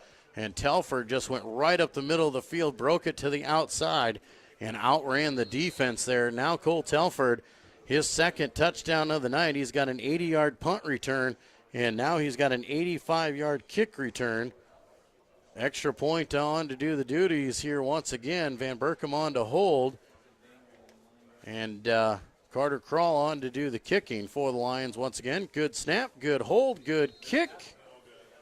And the kick is no good. Wide left for Carter Crawl. 41 seconds to play here in the first half. Lions lead 35-14. We'll be back with more Lion football on the Lion Broadcast Network. Small town values will never fade. Always finding a familiar face. A long lost friend with a helpful hand. Picking right up where you left off again. It's your hometown bank in your own backyard with people that you trust. It's the way you like to live. It's the way you like to bank. Premier Bank, member FDIC. Back in Sheldon, 41 seconds to play here in the second quarter. Lions leading Sheldon 35-14, and the Lions answer the touchdown by Sheldon with a Cole Telford 85-yard kickoff return for the touchdown. To the kick from Carter Krall was no good. Carter Krall now on to do the kickoff duties here for the Lions. Austin Metzger's been doing it all night. Now Carter gives it a boot. A high kick off to the sidelines will bounce out of bounds. And the Lions trying to kick away from Tyler Lodi once again. And this time it'll go out of bounds. And Sheldon will have it at their own 35 to start things off. That might have been designed, I think, Joel, to kick it out of bounds. They don't want to give him any opportunities like they just gave Cole Telford. We'll just rely on our defense here to close out the half. Relying on your defense has been good. It's the defense that, as long as they don't get the penalties, they gave up 35 yards in penalties on that last drive, allowing Sheldon to keep that drive alive and eventually score. And you know they will hear about that from Coach Eben at the half. They definitely will. Radke, quick pass over the right side here again. This time catching it was Wolmuth, the tailback. I do believe that actually that was Brennan Kane. Kane gets up the field and he's wrapped up after a gain of 2. Clock is on the move. Sheldon once again going to try and go quick. Back to pass again is Radke. He looks deep down the right side and a jump ball situation. I do believe it's picked off by Tanner Vanentop. Vanentop with the interception at the 37-yard line for the Lions, and Vanentop with the turnover, and hopefully he feels he redeems himself after that offsides on the last set, so he gets a pick this time. Yeah, that was a nice pick. He just set himself up in front of the defender and waited for the ball, and he wasn't going to be denied. Lions take over after the turnover, 16 seconds to go. We'll see if the Lions just choose to take a knee and go into the half, or we'll see if they decide to maybe take a shot down the field. They've had some success running the ball. You know, you might see the quarterback take off and run with it as well. Lucas has had some terrific runs from scrimmage, and that's what we're going to have here, Joel. Nagel takes off with it, crosses the 40, out across the 45 to the 46, 9-yard pickup, and the Lions are going to call timeout and maybe want to take one good Hail Mary down the field. It's been a night of big plays on offense, so I think you could just try to make it one more. Lions have done a good job there with that quarterback run. Lucas Nagel has been effective here tonight. Sheldon, anytime you can think about that, they just held Lucas to a 9-yard run. That's a success. When Lucas has been running the ball, Lucas has 160-plus yards on the ground already. 2 huge runs for him here in the first half as the Lions lead 35-14. They have put 11 seconds on the clock, gave the Lions a few more seconds to work with here. And I do believe the Lions still have another timeout to work with. So they could potentially throw it over the middle of the field and call timeout again if they choose to. Yeah, like you alluded to, holding Lucas to single digits in offensive yards is about as good as it gets for the Orbs tonight. He has really been effective on offense. Lions come out. They'll send 3 receivers to the left, single to the right. 2nd down and 1. Nagel calls it out. Shovel pass left side, getting down the field. 1st down yardage. Out of bounds is Cole Telford, and hit late out of bounds, but no flag out there. No flag, no. Clock will stop as he got out of bounds there at the 45-yard line. Lions will come out, and they will have 1st down. They will call a timeout just to be safe. And we'll see what the Lions choose to do now. Inside of Sheldon territory, they might be just trying to get close enough to get within Lucas's range to be able to throw it to the end zone there. It's hard to throw it 60 yards down the field.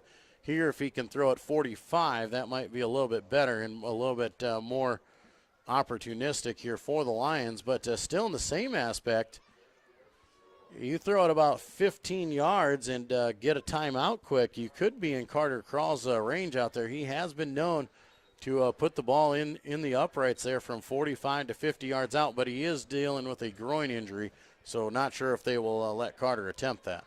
Carter does have a terrific leg, but we are facing a pretty strong headwind yet in this quarter, so we'll see what happens. Absolutely. Lions may take a shot here. We'll see what comes. First down and 10 for the Lions. 3 receivers to the right, single receiver left, shotgun formation. 6 seconds on the clock here for Lucas Nagel. Back to pass. Nagel drops back, looks left side, has the catch, tries to go for the hook and ladder, I do believe. Yep, that's what it looked like what they were attempting there.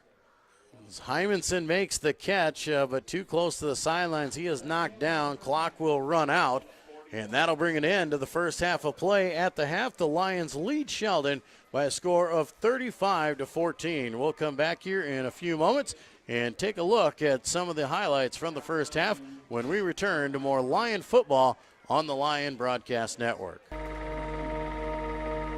Frontier Bank is more than a bank. We're a community.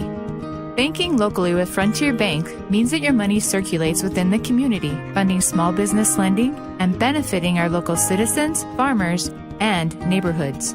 Frontier Bank is a community bank with leading-edge technology, including interactive teller machines and mobile deposits. Keep your deposits local and our community strong with Frontier Bank. But I literally didn't see your text. Pizza Ranch legends. Like the I was husband who didn't text back about supper. probably near a text dead zone. You've heard of a text dead zone, right? It's only a legend, but just in case, there's all kinds of husband didn't text back about supper flavor at Pizza Ranch. I'm totally getting taco pizza! There's all kinds of that at Pizza Ranch.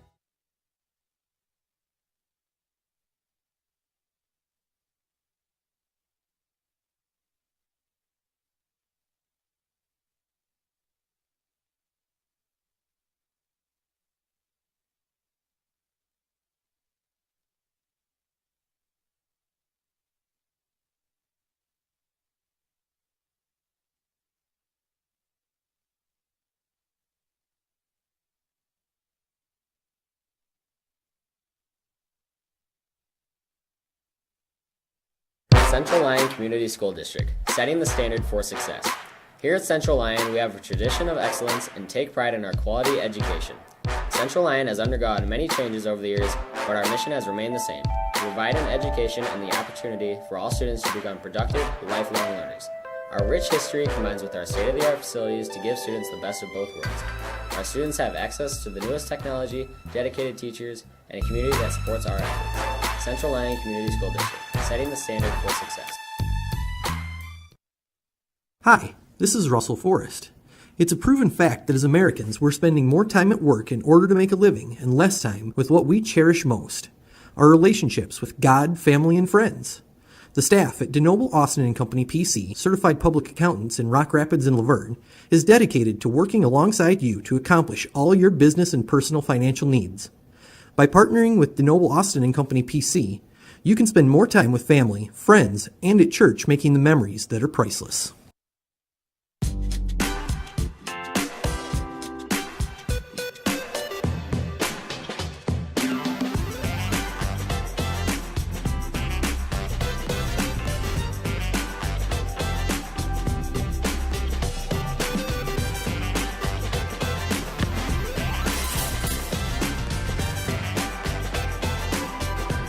Make your move to the largest orthopedic physician team in the region, Avera Orthopedics. Small town values will never fade. Always finding a familiar face. A long lost friend with a helpful hand. Picking right up where you left off again. It's your hometown bank. In your own backyard. With people that you trust. It's the way you like to live. It's the way you like to bank. Premier Bank, member FDIC.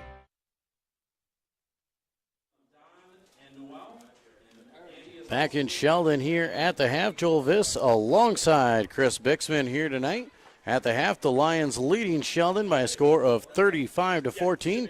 Lions offense has been very effective all night long. The Lion defense doing some good things, and the Lions special teams also getting in on the business. Chris, a well-rounded first half here for the Lions. It has been, Joel.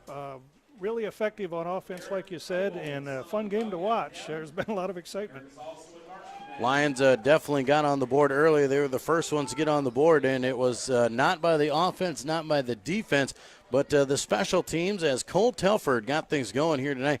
And right away, the Lions came out. The defense got a 3-and-out against Sheldon, and Sheldon punted that ball away. And Cole Telford showed off his speed and got down the sidelines. An 80-yard touchdown punt return for Cole Telford really got things going, and the Lions have been clicking ever since. That was a great return, and really gets the offense moving when you get a kind of a freebie like that. You know, it really gives you a lot of confidence to start the game. Lions able to take an early 7-0 lead in this ball game in the first quarter, but Sheldon not deterred by that big touchdown return as they were able to come back, move down the field, put together a good offensive set, and a 35-yard touchdown catch from Tyler Lodi tied it at 7 with just 6:17 to play in the first quarter, and Sheldon showed a lot of life in that one. They did. You know, we had them at, I believe, 4th and long on that play, and they turned it into a touchdown. So kudos to them. That was a great play call and well executed. After that, the Lions did not waste much time, just worked 2 minutes off the clock there in the first quarter, and had some big runs for the Lions and to move it down the field. And Austin Metzger able to go around the outside. He scores on a 16-yard touchdown run.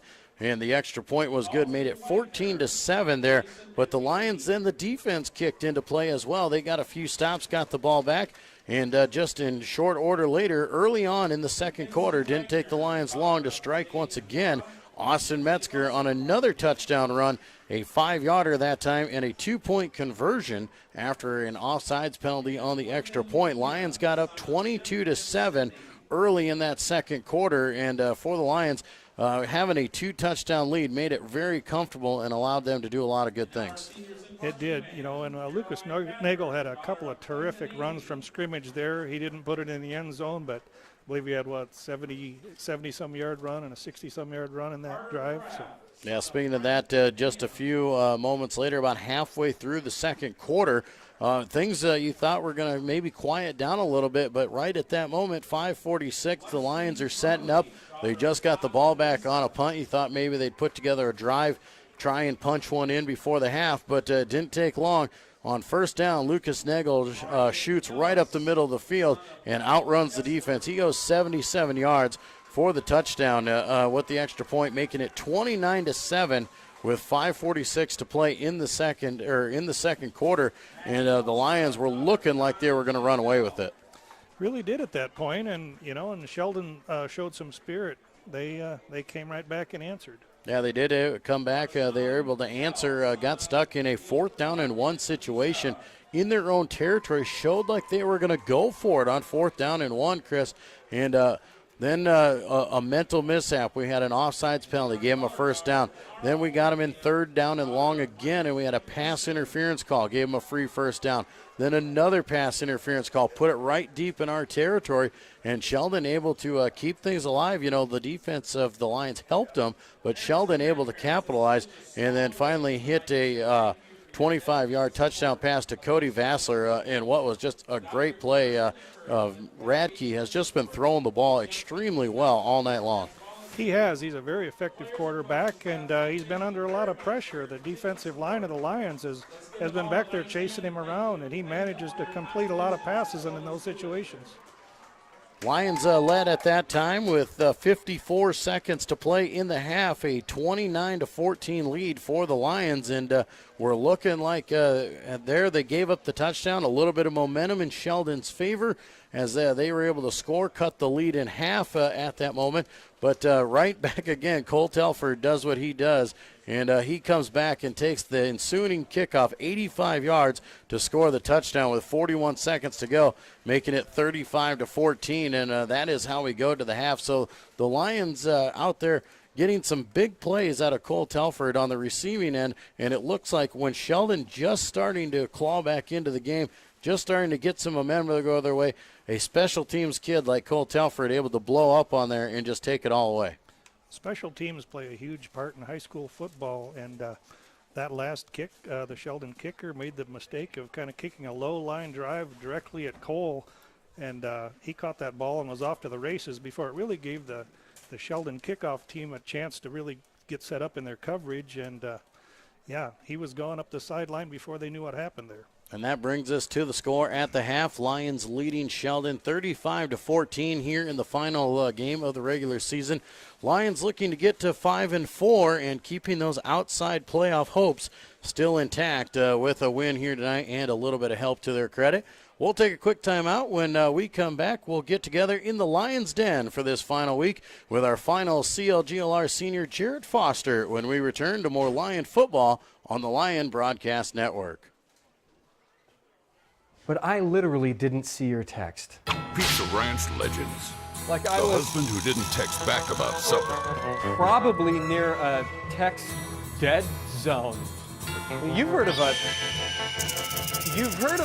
text dead zone, right? It's only a legend, but just in case, there's all kinds of husband didn't text back about supper flavor at Pizza Ranch. I'm totally getting taco pizza! There's all kinds of that at Pizza Ranch.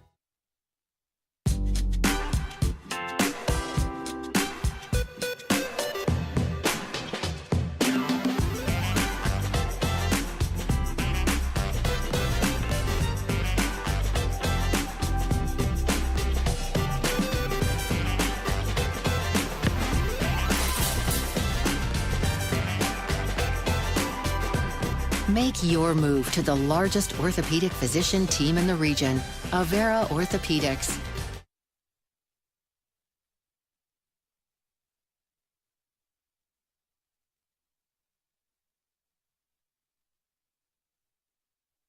And we welcome you back to the half. It's time to go inside the Lions Den. Once again this week we get together with our Central Lyon George Little Rock football seniors and get to know them just a little bit better. Today we're being joined by Jarrett Foster. Jarrett, thanks for being here. Thank you for having me. Well, Mr. Foster, let's talk about you a little bit. We hear your name every once in a while, but we don't always see you out there in the mix, but you're usually mixed up in the pile out there on the football field. So tell the folks at home where we can find you on the football field and what are your job responsibilities? Well, I play offensive left guard and defensive left tackle. On offense, most of the time, I either am pulling or I am down blocking on either the D end or the center, or nose guard, sorry. And then on defense, I have to maintain and fill a gap so then their linebackers can get the tackle. So when you're pulling from your position out there, you really got to be good with your footwork and you almost got to be quicker than that running back. Yeah, because they're waiting for you to go through the hole so then they can follow you up the hole. You're kind of like a battering ram. Well, we like to hear those things out there. You know, it's getting towards the end of the year, final game here of the regular season. Defensively and offensively, linemen, it's kind of tough when we ask this question here on what their goals would be for the season. What are some goals that a D lineman or an O lineman such as yourself might have? Well, on Friday, I hope we've this year been pretty dominant line of scrimmage. I hope we continue that against Sheldon. Hope we beat Sheldon, and hopefully maybe we can make it to the playoffs. Hopefully maybe I can be an offensive or defensive all-conference player, and yeah. Those are some pretty solid goals out there and very team-oriented. We always like to hear those. Well, let's take you off the football field. Let's bring you into the schoolroom, and you're a senior here at Central Lyon this year. Tell us a little bit about the classes that you're taking in your final year. Well, I'm taking a college class. I got a shop class, Mr. Engel, and I got math, and yeah. Well, and it sounds like with the college class, obviously some shop classes, starting to prep yourself for next year after you graduate from Central Lyon. What is your plans maybe going forward next year? I'm not completely decided. I'm going to college. I'm not decided whether a 2-year or 4-year. That still has to be decided. You bet. And well, obviously a football player out there, but the football season's almost over out there. Obviously a class load that you got to take care of. What are some other places where we might find you around the area? Well, I'm a wrestler. I'm in FFA and I'm in 4-H. That keeps you plenty busy, I'm sure. Yep. Well, let's talk about, as a senior, you're a leader out there. You're one of the guys that we look up to. You always see on the football field. And what are some things you could tell the younger kids as they start to come through the program? What are some things that maybe they should work on, or what are some things that they should concentrate on as they want to be successful? Really important to hit the weight room. The weight room, many people neglect it, but it's actually a huge builder on strength and speed.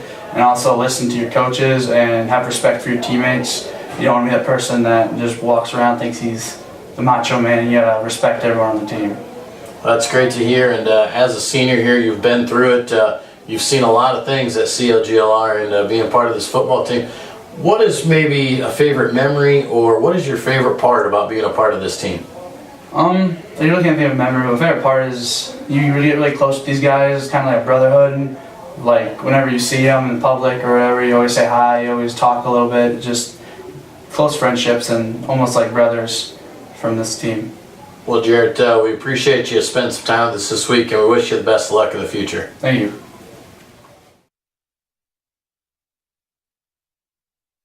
Hi, this is Russell Forrest. It's a proven fact that as Americans, we're spending more time at work in order to make a living and less time with what we cherish most, our relationships with God, family, and friends. The staff at DeNoble Austin & Company PC, certified public accountants in Rock Rapids and Laverne, is dedicated to working alongside you to accomplish all your business and personal financial needs. By partnering with DeNoble Austin & Company PC, you can spend more time with family, friends, and at church making the memories that are priceless.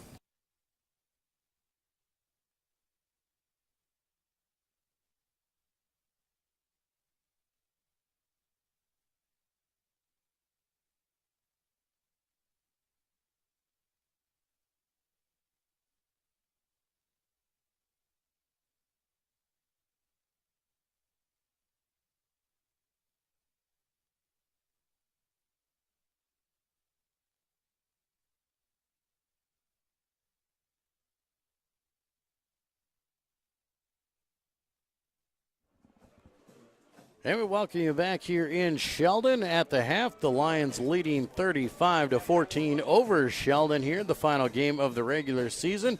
Lions won the toss for the first time on the season and elected to defer, so they will get the ball to receive here on the opening of the second half.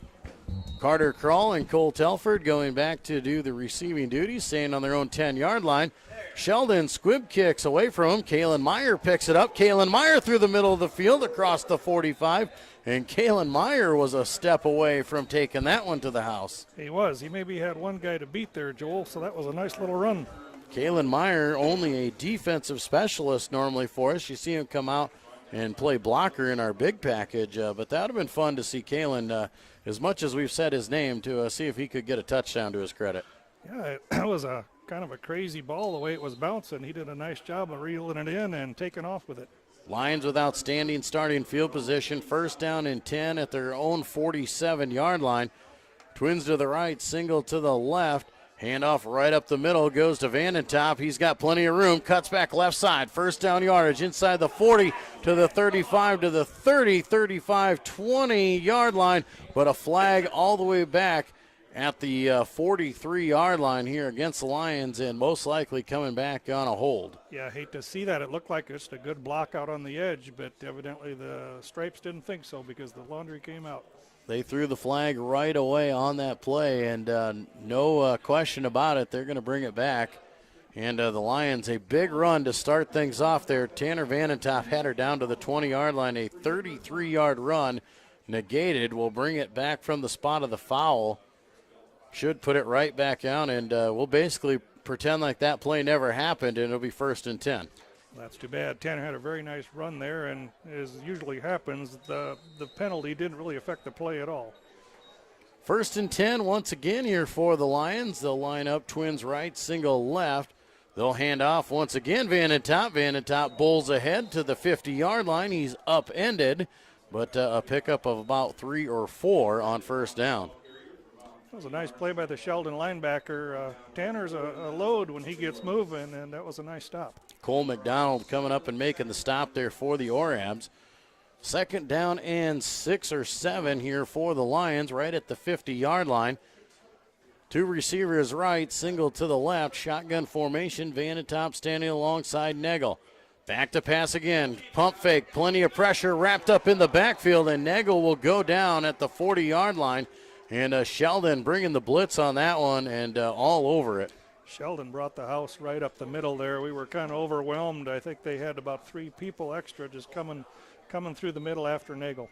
Yeah, Lions tried to do a pump fake and we're going to go deep down the sidelines, but Sheldon was in the backfield immediately. They'll say forward progress was stopped at the 42, so 3rd down and 15 now for CLGLR.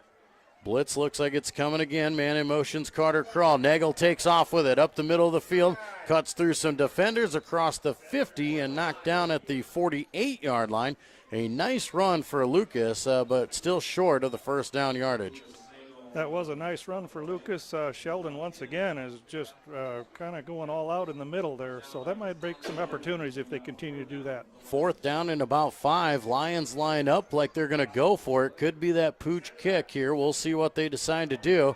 It's an option. They'll go with it. Throw over the middle, and has his man is Carter Crawl. Carter Crawl had the 1st down. The pass was there, but Crawl could not catch it. It hit him in the numbers. And the Lions will turn it over here on downs right at the midfield, and that could be a big turnover for Sheldon. That's too bad. It was kind of a quick throw from Nagel. Looked like Carter was ready for it, but he just couldn't hold on to it. You know, and the good thing you see about that is Carter didn't make the catch, and no hard feelings there. They went over and talked to each other right away, and good to see those guys. No frustrations there. Sheldon, a back to pass again. They're going to go deep over the middle of the field. Has a man over the middle. Off to the races is Lodi. Lodi's going to score. And right like that, Sheldon turns around. 52-yard touchdown pass from Radke to Lodi, and Sheldon strikes. The Lions penalties hurt him once again, take him off the field, and Sheldon puts it in. Tyler Lodi once again manages to get open. As hard as the Lions secondary tries to keep that kid corralled, he is just one tough opponent. Tyler Lodi went right down, ran a post route, and caught it in stride. Just a great pass. We can't say enough about Radke and how well he throws the ball. He really does, Joel. He is smooth back there. The ball is just right on the money in stride.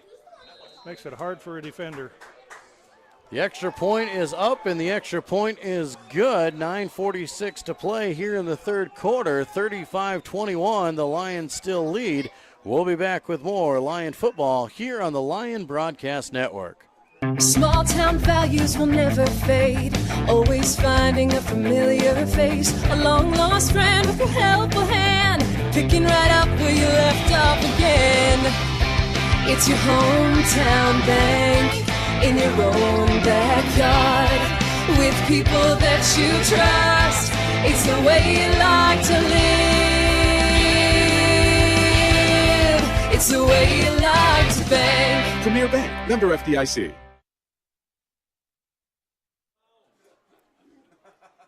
Back in Sheldon, Joel Viss alongside Chris Bixman. 35-21, the Lion lead here with 9:46 to play in the 3rd quarter. Lions turn it over on downs at the 48-yard line of Sheldon. Sheldon turns around one play, and it's a Brennan Radke to Tyler Lodi 52-yard touchdown reception. And the Sheldon Orab strike first here in the 2nd half. Squib kick there goes down the middle of the field. Austin Metzger picks it up at the 20, brings it out to the 30, and is brought down by the coverage team. And the Lions will start 1st down and 10 here with their 2nd offensive possession of the 2nd half. Yeah, good job of fielding the ball there, Joel. You know, the 30 for some reason tonight looks like not a very good return because we've had such terrific returns tonight. But hopefully the Lions can establish a good drive here and get settled in. Sheldon kicking squib kicks to try and keep the ball away from the Lion returners. Lions set up 1st down and 10, and so far, Chris, if the Lions don't shoot themselves in the foot, they have been pretty good. They have. That has kind of been the case. If we don't get any flags or anything, we are playing really well. Toss over the left side to Trey Murray, cuts it up the field. Linebackers fly for the Sheldon Orabs. Coming up is Brennan Radke. knocks Trey Murray down after a gain of 1.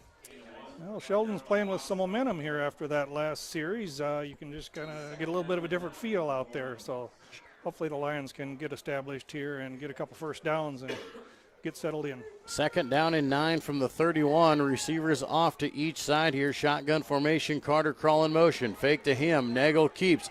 Nagel comes up. He's wrapped up immediately after a pickup of 2. And Sheldon is really coming after it. Those linebackers are really flying to the football. They are. Seems like a real surge on defense now for Sheldon. For Sheldon, they are bringing some pressure with those linebackers. And like I said, they are flying. For the Lions, if you can block it right, though, that can open up a whole lot of running room. Oh, it can. Anytime you're going to put that many people in the box and gamble, if you can get outside, you're going to get some big gains. Hand over the right side goes over to Cole Telford, or Austin Metzger it is. Metzger comes around the right end and gets out to the 40-yard line is enough for a Lion first down, 7 yards on the run. And the Lions move the chains. That is a big momentum booster there, as Sheldon felt like they had the momentum. That is Austin Metzger. We've had some success with that play in the first half early on, and they went back to it, and it worked once again. Single receivers to each side once again. Nagel in that shotgun formation calls it out. Toss over the left side to Murray again. Murray tries to break to the outside and can't get out there. This time Cody Vassler coming up and makes the tackle, and that's tough play there for the toss. When they run that toss, the running back is reading his blocker on whether he needs to go to the outside or cut to the inside, and Austin Metzger just not coming up and meeting the block. Exactly, Joel. That defender just kind of laid off and made it a tough decision for the running back on what to do there. Twin receivers to the right now, single left. Man in motion here once again. They hand up right up the middle of the field is Metzger. Metzger pulls the pile ahead for about 5 yards, but still going to set up about 3rd down and 8 here for the Lions. Hopefully we can go in the playbook and come up with something. Sheldon is really kind of gambling on defense, so hopefully we can come up with something that will offset that. Ball will actually be spotted at the 43-yard line. It'll be 3rd down and 7 here for the Lions. They'll send a receiver off to each side. Nagel back in that shotgun. Van and Top alongside of him. Pitch out over the right side. Picked up there, almost dropped there by Murray. Murray gets out around the sidelines, has first down yardage, and then finally knocked out of bounds at the 42-yard line. And great break there for the Lions, man. The ball hit the ground and bounced right back into Trey's hand. And Trey didn't break stride. He caught that on the one hop and kept on going, rounded the corner, and had a real nice play there. Well, the Lions get the breaks to go their way that time and keep the chains going into Sheldon territory. 1st and 10 at the Sheldon 42-yard line.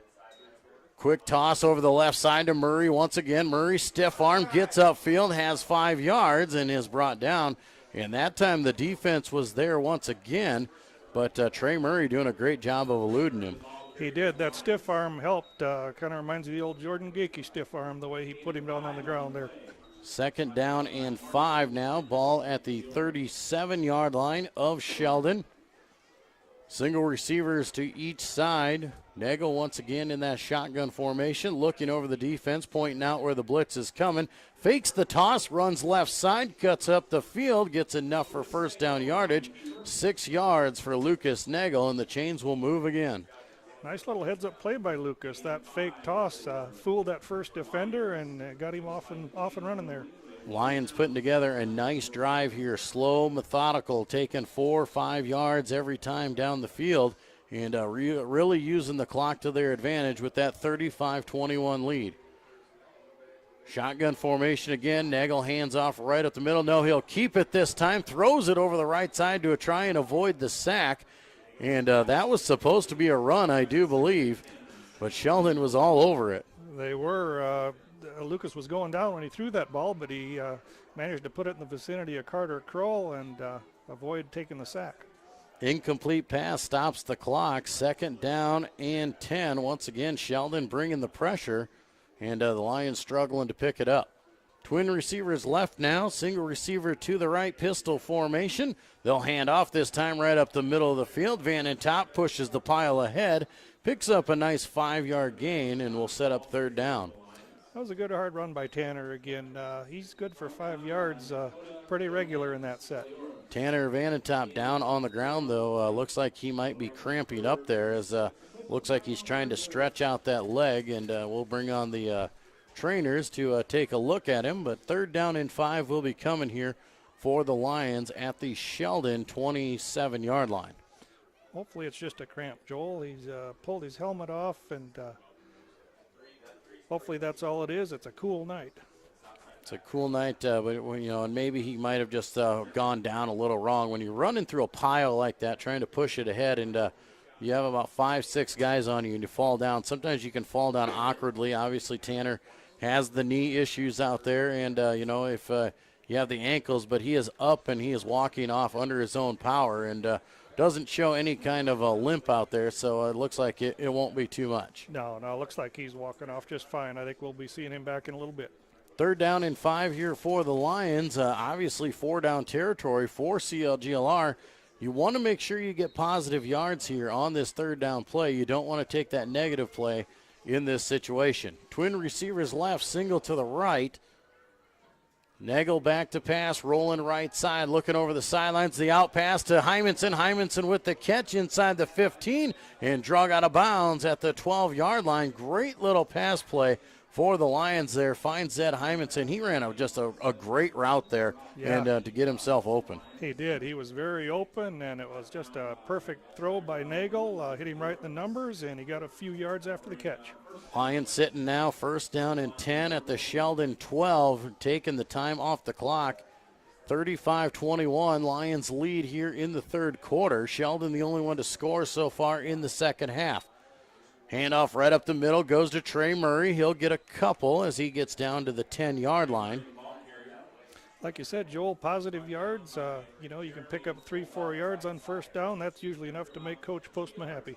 Well, and when you're sitting with a couple touchdown lead, you got to be smart here in the 2nd half and realize that every time the clock is moving and you're moving the ball down the field, that is definitely in your advantage. And when you got a quick strike offense like Sheldon does, you can't give them any more opportunities than they need. For sure, Joel. You can establish a nice long drive from scrimmage here. It's great.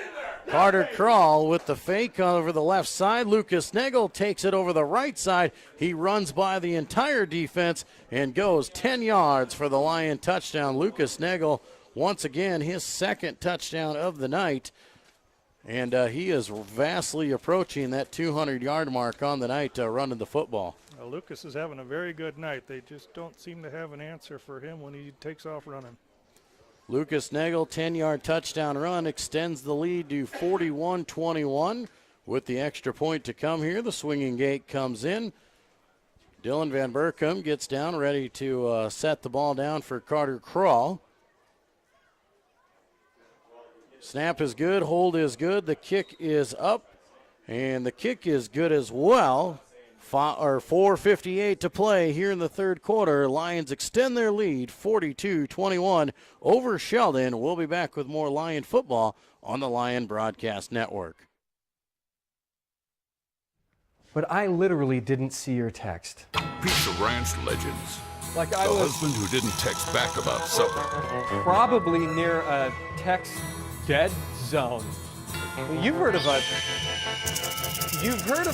text dead zone, right? It's only a legend, but just in case, there's all kinds of husband didn't text back about supper flavor at Pizza Ranch. I'm totally getting taco pizza! There's all kinds of that at Pizza Ranch.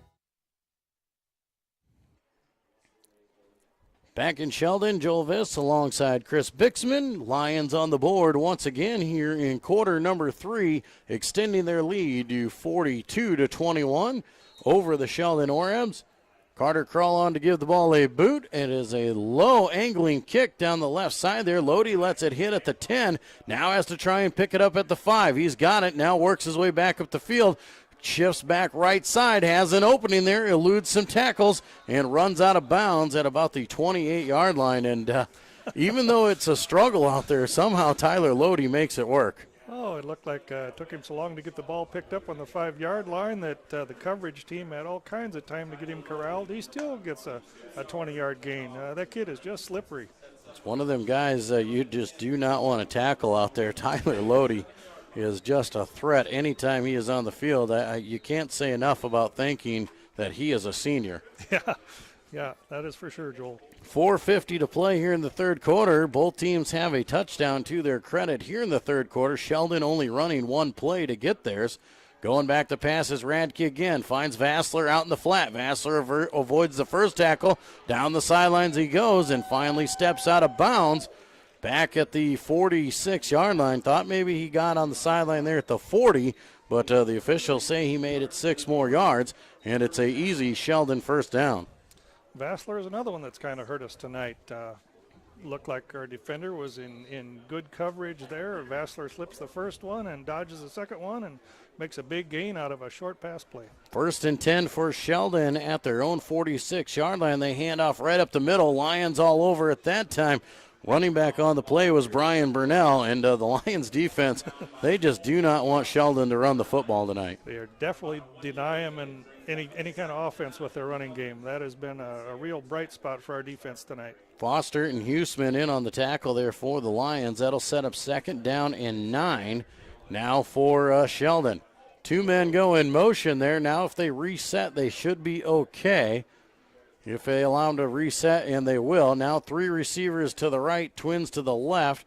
Back to pass again, and bobbled the pass that time there, and very smart there as the quarterback just takes off and run. Brennan Radke looked like he was going to throw that bubble screen and almost drop the ball, and instead decides to just tuck it and run. That was a heads-up play for Brennan.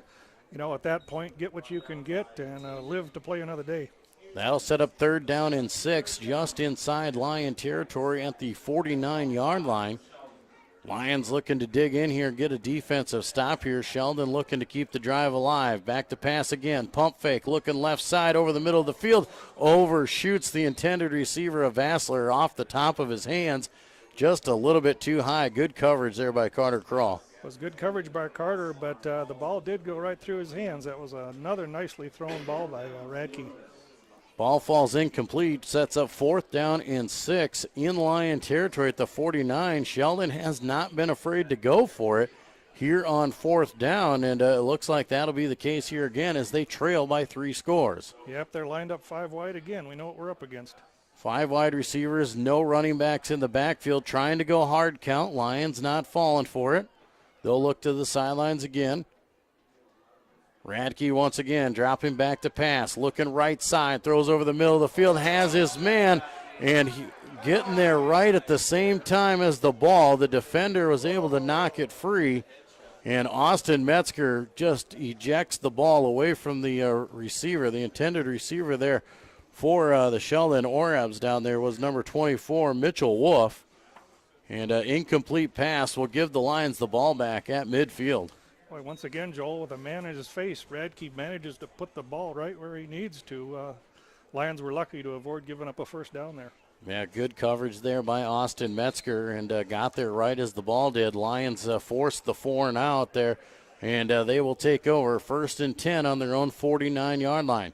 Twin receivers to each side. Man in motion is Metzger. Fake the hand to him. Lucas rolling left side, avoiding tacklers in the backfield. Tries to cut it up the field and will not get back to the original line of scrimmage. He'll go down for a loss of 1.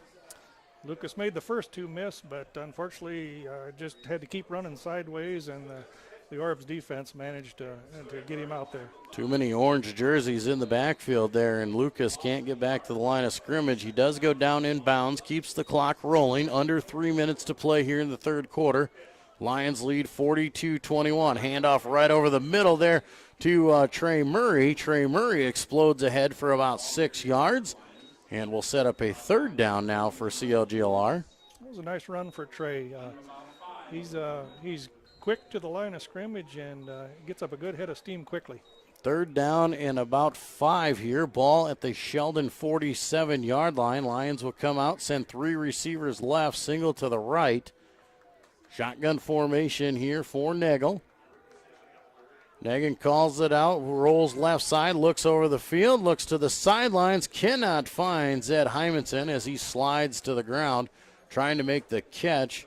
Would have been enough for the first down, but nonetheless it falls incomplete. The clock will stop, and we'll see if the Lions go once again here in this punt option format here. Lucas Nagel still in the ball game. A little bit of a tough throw for Lucas there. When right-handed quarterback's running to his left, that's a tough pass. Lucas rolls out right side. He's going to throw again. This time he's got Carter Crawl, and Carter Crawl definitely wasn't dropping that one. No, he had that ball wrapped up, didn't he, Joel? Exact same play they ran on the last fourth down, and this time he hits Carter right in the numbers again. Carter makes the catch, goes down at the 34-yard line. Lions keep the play alive. We've seen a lot of fourth down go for it here tonight. We certainly have. You know, typically you might see that once or maybe twice a game, and it seems like we're up to about 6 times now. 1st and 10 for the Lions at the 34. Nagel keeps. He works left side now, breaking up the field, running through some tackles, has first down yardage down to the 21-yard line. 13 yards for Lucas Nagel. And you can't say his name enough out there. And another nice run from Lucas. Makes the first guy miss, and he's off to the races. As deadly as Tyler Lodi is for Sheldon, they got to be thinking the same thing about Lucas Nagel. 1st and 10 at the 21. Trips to the right, single left. Nagel in that shotgun formation. He'll fake the hand, throws quick pass, right side Carter Crawl. Carter sidesteps the first man inside and knocked out of bounds at the 10-yard line. 11 yards on the pickup there. Nice moves by Carter Crawl. And the Lions will be set up first down and goal. That was a nifty move. He just stayed on his feet. The first guy leaped at it, and he just leaped right over top of him. That was a great little run there from Carter. Ball will be set down right on top of the 10-yard line, so it will be first down and goal. Lions bring out the big package. Power I formation, set off to the right side. Kalen Meyer shifts over. They'll hand off. Austin Metzger over the right side, puts the head down and tiptoes ahead for a couple on first down. A couple of hard-fought yards there, but positive yardage. That's good to see when you get that close to the goal line. Set up second down and goal now at the 8-yard line here for the Lions. We'll see if they stick with the power I formation. So far they do have that heavy package in. When they bring the heavy package in, you see Matt Hansman come out at alignment. Parker Netton comes in at tight end. Kalen Meyer at a power back. They will set up now. Power I to the left side. Handoff. No, they'll fake. Roll out to the pass out in the deep field. Parker Netton dives in the end zone, and he has the catch for the Lion touchdown. Lucas Nagel, the Parker Netton, 8 yards on the rollout. Well-designed play. With that package in there, Sheldon, I believe, was thinking run all the way and really caught him off guard. I don't know if I've seen us throw out of that formation yet. They always told us they would, but I don't think I've ever seen it happen. I don't believe I have either, Joel. 8-yard touchdown reception there for Parker Netton. And Netton gets his second touchdown of the season. His first one was an interception return over in Okoboji. Now he gets an offensive one to his credit. Hold is down, kick is up. Kick is good for Carter Crawl. 49 seconds to go here in the third quarter. 49-21, the Lions leading Sheldon. We'll be back with more Lion football on the Lion Broadcast Network. Frontier Bank is more than a bank. We're a community. Banking locally with Frontier Bank means that your money circulates within the community, funding small business lending and benefiting our local citizens, farmers, and neighborhoods. Frontier Bank is a community bank with leading-edge technology, including interactive teller machines and mobile deposits. Keep your deposits local and our community strong with Frontier Bank.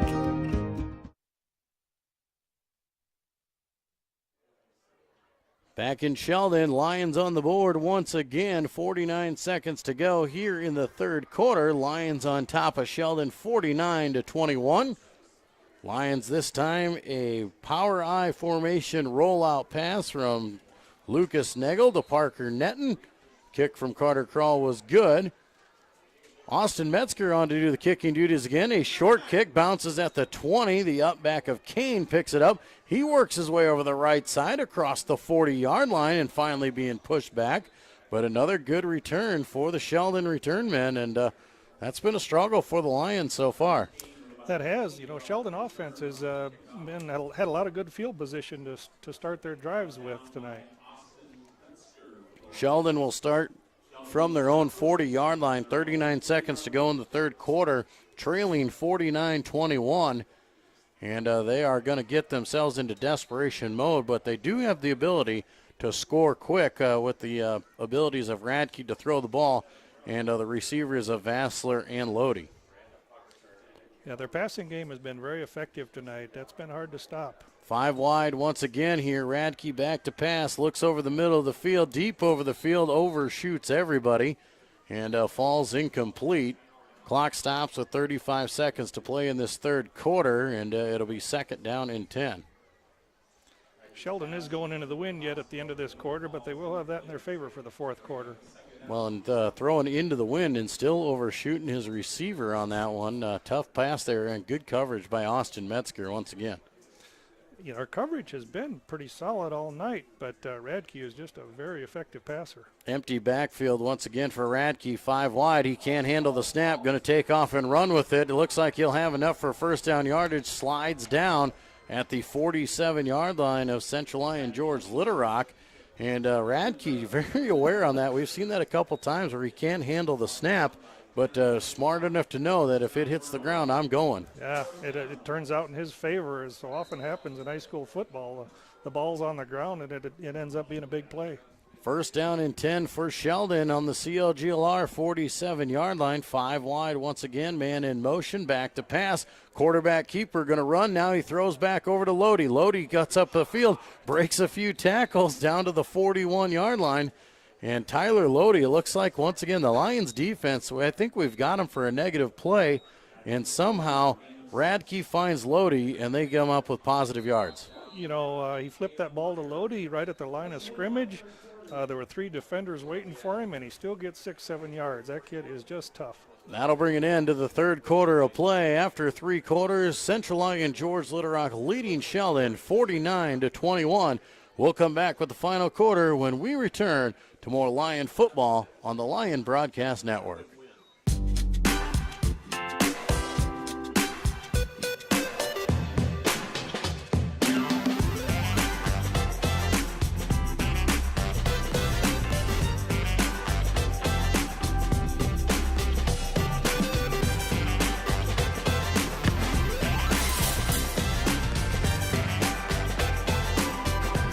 Make your move to the largest orthopedic physician team in the region, Avera Orthopedics. Hi, this is Russell Forrest.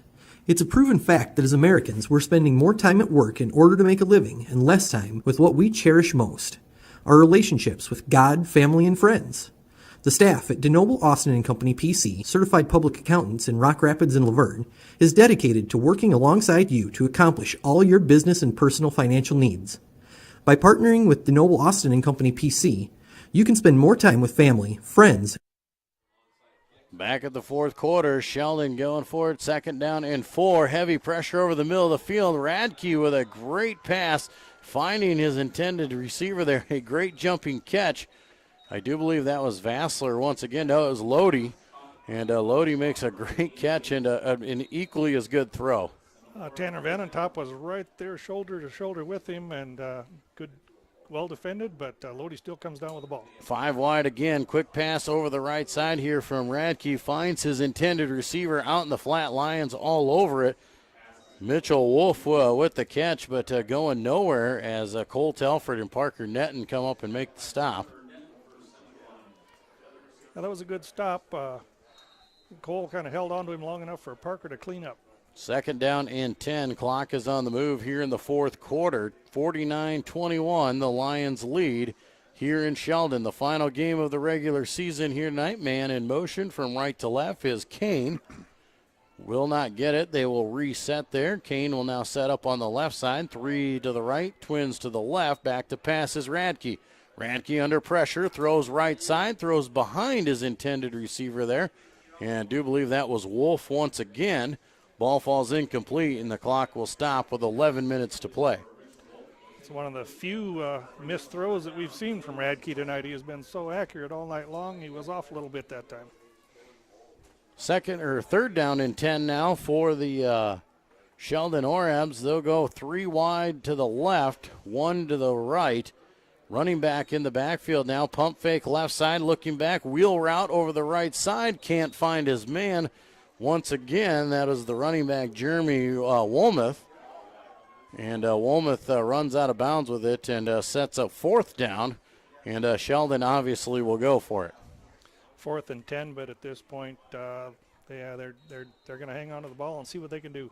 4th down and 10 here for Sheldon at the Central Lyon George Little 32-yard line. 4 receivers to the left side there. Back to pass is Radke. Radke looks deep down the middle of the field, has his man at the goal line, and Tyler Lodi with a 32-yard touchdown catch. You got to know. Who else, right, Joel? Absolutely. And there's a flag on the field, though, so we'll see what the flag is coming in for. There are a lot of CLGLR guys there.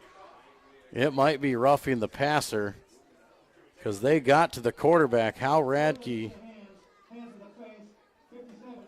Illegal hands to the face against the defense there. Got a defensive lineman, got the hands up in the face of the O-lineman to try and gain the advantage. But like I said, we were all over Radke, and he just airs it out over the middle of the field, and Lodi runs underneath of it, 32 yards. Radke has been under a lot of pressure there from the defensive line, and he still manages to put the ball right on the money. I'm just not sure how he can how he gets it done and how Lodi is just always there. Nonetheless, the hold is down, the kick is up, and the kick is good for Brian Burnell. 10:49 to play here in the 4th quarter. 49-28, Central Lyon George Little Rock leading Sheldon. We'll be back with more Lyon football on the Lyon Broadcast Network. Central Lyon Community School District, setting the standard for success. Here at Central Lyon, we have a tradition of excellence and take pride in our quality education. Central Lyon has undergone many changes over the years, but our mission has remained the same: to provide an education and the opportunity for all students to become productive, lifelong learners. Our rich history combines with our state-of-the-art facilities to give students the best of both worlds. Our students have access to the newest technology, dedicated teachers, and a community that supports our efforts. Central Lyon Community School District, setting the standard for success.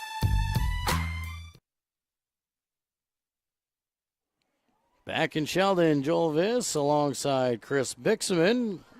Lions leading Sheldon 49-28 here with 10:49 to play in the 4th quarter. But Sheldon striking again, this time a 32-yard touchdown reception for Tyler Lodi, courtesy of Brennan Radke. And Sheldon comes onto the field, and they've done a few squib kicks here. They got Rodriguez out there again, and pretty talented here. You got to expect the onside kick to come, and the hands team is ready. Yeah, I believe we're going to be looking for that at this point in the game, Joel. Might try a deep squib kick if they can. No, they will boot it deep and kick it over the head of all the Lion return men there. That went way into the end zone. That was probably the best kick of the night. It was. I believe the ball landed on the goal line, so not much the return team could do with that one. They should have been doing that the entire time. Yeah, I agree. Ball goes into the end zone. Touchback here for the Orebs, so the Lions will take over 1st and 10 at their own 20-yard line. Leading 49-28, the Lions obviously with that big lead here in the 4th quarter, going to be content probably with using as much of the clock as possible here, as they will come out and send 2 receivers off to each side. Nagel stands in the shotgun, and flags will fly. I do believe that Sheldon might have moved first. No, Sheldon shifted, and the Lion offensive line moved. And a false start against the Lions, and that's not the way you want to get things going here in the 4th quarter. No, especially when you're deep in your own territory, you hate to see those penalties. It just makes a bigger hole to climb out of here. Lions will reset here, 1st and 15 on their own 15. Twin receivers to each side once again. They'll hand off right over the right side. Tanner Vandentop out across the 20 to the 22. And a 7-yard pickup, and got back everything you'd lost on the penalty. That was a nice run by Tanner. First 3 yards the line does for him, but I think the next 3 or 4 he got on his own. 2nd down and 8 for the Lions. More importantly, the clock is moving here in the 4th quarter. They'll send twin receivers to each side once again. Vanentop alongside Nagel. Handoff. Vanentop again sidesteps the defenders out to the 30-yard line. And if it's spotted down at the 30, will be enough for a first down. I believe they're going to mark him short, Joel. They'll say he is just shy. It's going to be third down and inches here. Lions hurry up on the ball. We'll see what they choose to do. They'll hand off and let the big guy get the rest of them. He'll spin off a few tackles out to the 33-yard line. Needed inches. He gets us 3, and the Lions will keep the chains going. Nice running from Tanner there. Good blocking up front, but some good hard runs. Well, the nice part about that is you didn't let the defense set up. You want to use the clock, but in that situation, you hurry up on the ball. I agree. Lions hand off. No, they'll fake the hand. Quick pass outside. Austin Metzger breaks through a tackle, gets upfield, and finally wrapped up in bounds at the 38-yard line. So about a 5-yard pickup there. Good pressure by Sheldon that time, but good job there by the Lions to quickly move the ball to the outside. It was, and Metzger did a great job. That first tackler had him in the grasp. He managed to slip out of that and get 4 yards. Well, they're going to say second down and 6 here for the Lions on the 38-yard line. Single receiver is off to each side. They'll fake the hand. Quarterback keeps over the right side. Nagel's got running room, wrapped up there, but has first down yardage. 6 yards for Lucas Nagel. A big game for that guy running the ball here tonight. We can't say that enough. Lucas did a nice job of just staying behind that blocking back and taking his time and getting as many positive yards as he could. First down and 10 for the Lions. Ball at the 44-yard line. Their own 44-yard line. Twin receivers set off to each side. Nagel and Vanentop back in that shotgun formation, using all of the play clock that they can. Now they show the hand. They will hand off to Vanentop. He's eaten up in the backfield, though. Nowhere for him to run. Sheldon had that one snuffed out and goes for no gain. They did. I think they've seen enough of Tanner Vanentop in this drive. They maybe were keen on him a little bit there, Joel. I think they know the Lions are going to run the ball here and use the clock to their advantage. Clock on the move here. Lions taking their time, very methodical. Second down and 10 at the 44. 8:20 to play in the fourth quarter. Lions lead 49-28. Twin receivers to each side. Handoff over the right side once again. Vanentop breaks a few tackles out to the midfield marker before being shoved backwards. But a 5 or 6 yard pickup there on second down will set up third down and manageable. Another good hard run by Vanentop. It looked like maybe a 1 yard gain, and he turned it into about 5 or 6. Lions looking to put the finishing touches on this game here tonight and move to 5-4 on the season. And hopefully can hang on to that 5-4, a winning record and a possible chance at the playoffs. Nagel keeps it himself, rolls right side, has the first down yardage, but the flag comes in, the laundry in the area of a hold. And we'll wait for the official's call to see exactly what the call is. But do believe the Lions will be going backwards. Yeah, we've had a few too many penalties tonight, Joel. That's something that never keeps the coach and staff happy. Penalty will go against the Lions. They will mark it off from the line of scrimmage and bring the ball all the way back to the 40-yard line and set up third down and about 14, it looks like, after they set the ball. Clock continues to roll, though. 7.5 to play now. Lions looking to keep this drive alive so they can work a few more time off the clock. Metzger in motion, deep pass down the left side.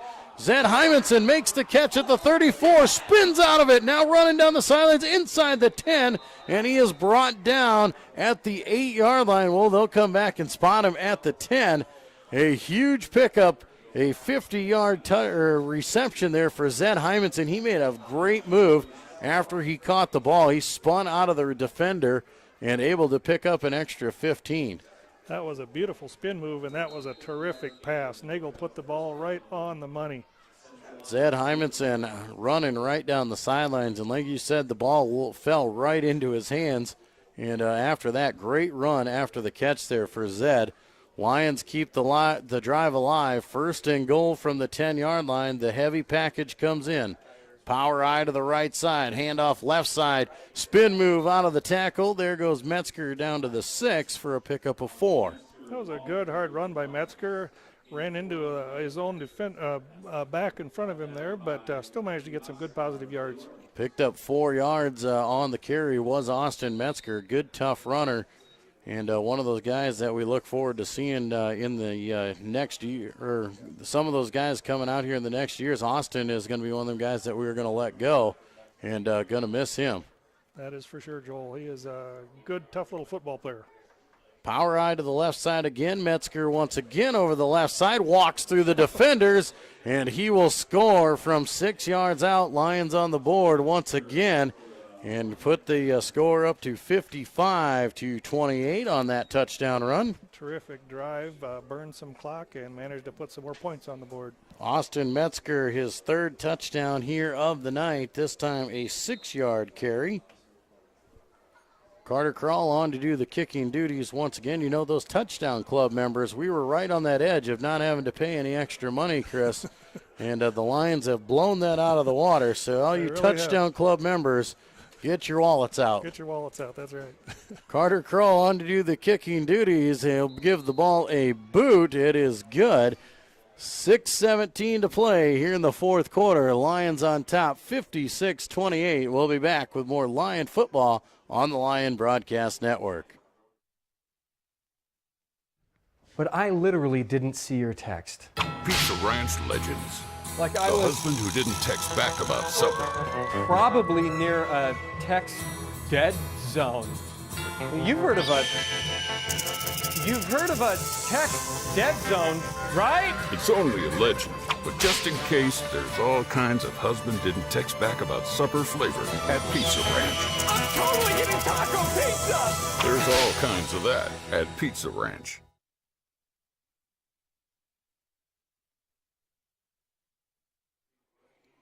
Back in Sheldon, Lions score once again here in the 4th quarter. They make the lead 56-28 with 6:17 to go here in the 4th quarter.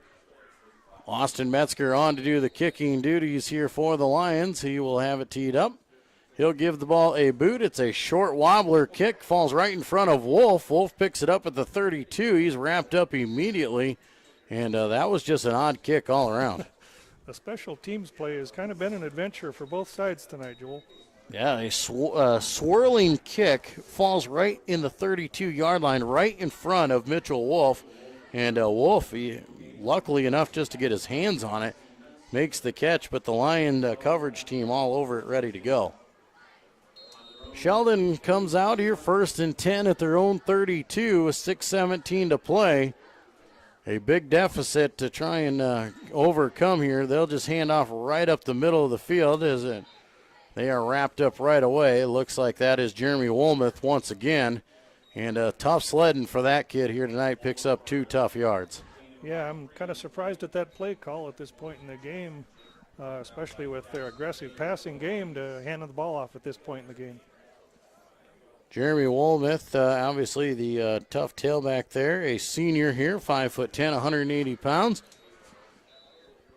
Run up the middle here now for Radke. Radke brings it up to the 41-yard line is where they're going to spot the ball down. Going to be a yard shy there. Didn't know if they were going to give him a little bit better spot. This time they pour it back to the 41, set up 3rd down and 1. Once again, the snap was on the ground, and he just picks it up, and he seems to get his best running plays when the ball's on the ground. Pass over the right side there from Radke goes through the hands of Mitchell Wolf right at the 1st down marker.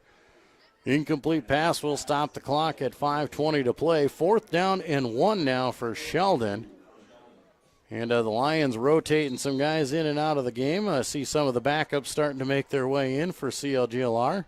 You bet. It's nice to see some of those kids get in with some decent time left on the clock. Tyler Vandenover in the ball game, a senior, getting some playing time. Back to pass again. Ball is tipped in the air. Intended receiver was Vassler. Heavy pressure on Radke there. Had to get rid of it way too quick. Throws the ball incomplete, and the Lions will force the turnover on downs. And we'll see the offense come back on the field here with 5:16 to play. Like a little bit of a delayed blitz possibly on that defensive call, and worked well for the Lions. Nate Klingenberg coming in to play the quarterback spot now. Nato getting some time. We saw Nato all throughout the season and saw him get plenty of time early on. And Nagel finally got things in order. He took command of this football team over the last couple games. And now you see Nato coming in, getting some well-deserved time. You can't say enough about Nate Klingenberg and the job that he did throughout the year. He really has done a terrific job for the Lions, so it's good to see him get a few minutes of playing time here. A couple of those other seniors that we've seen out there here tonight playing their final game in a CLGLR jersey, most likely. Zed Hymanson, that wide receiver, we've seen him make a couple incredible catches, and just a great athlete, Zed Hymanson. Watching the skills that he got jumping the ball, the way he leaps in the air and his hands are just incredible, Chris. He really does get off the ground. That kid has got great hops, and that last pass that he came down with, immediately put a spin move on the defender and got himself another 10 to 15 yards on that play. It was really a heads-up play he made there. Obviously, Lucas Nagel, the senior quarterback for the Lions tonight, a huge night running the ball. Over 200 yards, a couple touchdowns to his credit, and he's been the captain of this football team for the last couple of years. Nato in at quarterback in that pistol formation, calls it out, hands it off over the right side. Vanentop carries the ball ahead for about 8 yards and set up second down. That was a nice hard run by Tanner. Looks like Sheldon's doing a lot of subbing at this point too. A lot of subs getting into the ballgame. Tanner Vanentop, as we see him out there, a senior tailback. Good to see him getting his final run of the game and coming off the field. A tough year for him last year. Couldn't play because of the ACL injury. Comes in and puts together a fine performance throughout this year. He's had a great season. He really has. A lot of good hard runs by Tanner. Nato fakes there to Murray, takes off with it, has the first down. And Nato catches up to it. Another senior that we've seen out there right now is Trey Murray, number 28. That's a kid that we hadn't seen a lot of. He's been the long snapper for a lot of years. Trey Murray has been. We don't say a whole lot about him other than that. He's the long snapper. He's the gunner. And this year he filled in and got some carries at running back, and he was a nice addition to this offense. He was. Once again, some good runs from scrimmage from Trey. Nato once again takes off with it down to the 25-yard line. Another tailback now into the ballgame. Primarily a defensive specialist here in his senior campaign. But number 24, Parker Netton, he has been a force. And that kid can really lay a hit at that linebacker spot. Yes, he does. He knows what to do. Lions have it, second down and 7. Still bringing the substitutes into the ballgame. As Nato calls out the count, looking over the offense. Nato will hand off this time to Netton. Netton will carry it down to the 20-yard line. A couple more seniors that we see out there. Number 27, we've talked about him enough throughout the night. We get to say his name a lot. And that's a kid that we really didn't know a lot coming into this year, Chris. Austin Metzger somewhere came out of nowhere and developed into one of the strongest running backs that we've seen in a long time. He really is a terrific runner, and we're going to miss him. Lions set up third down and 1. Once again, Nato brings a man in motion. That is Metzger. Addison this time running the jet sweep over the right side. Spins off a few tackles there, almost loses the football, and comes down with it inside the 5. The Lions will have enough for first down yardage and be set up with a first and goal.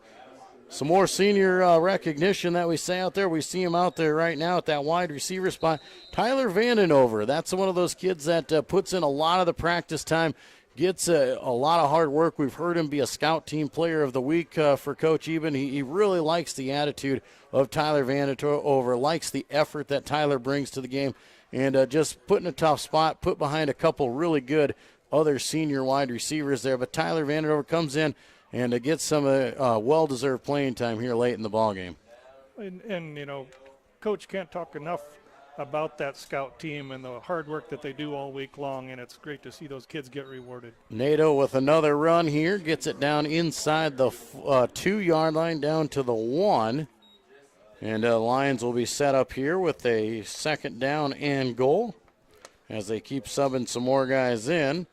It's great to see, when you're subbing this many kids in, no penalties, no false starts. They're doing a really nice job. It's been very fluid with a lot of different jerseys in the game. Yeah, these are the guys that we expect to see next year and get out in the ball game. They're trying to work towards the next season and show that they've got what it takes to take over one of those positions. Things are looking real good so far here, Joel. Nato takes off with it. Design quarterback run wrapped up in the backfield. Might have lost about a half a yard. Goes back down for 3rd down and 1 right now. Let's talk about some of the big guys up front. This is some of the guys we're really going to miss next year as this great senior lineman group is going to go away. As the Lions set up here, 3rd down and 1. Heavy package there for Nato. He's going to go down, quarterback sneak, puts the head down, pushes ahead, and Nato is in for the Lion touchdown.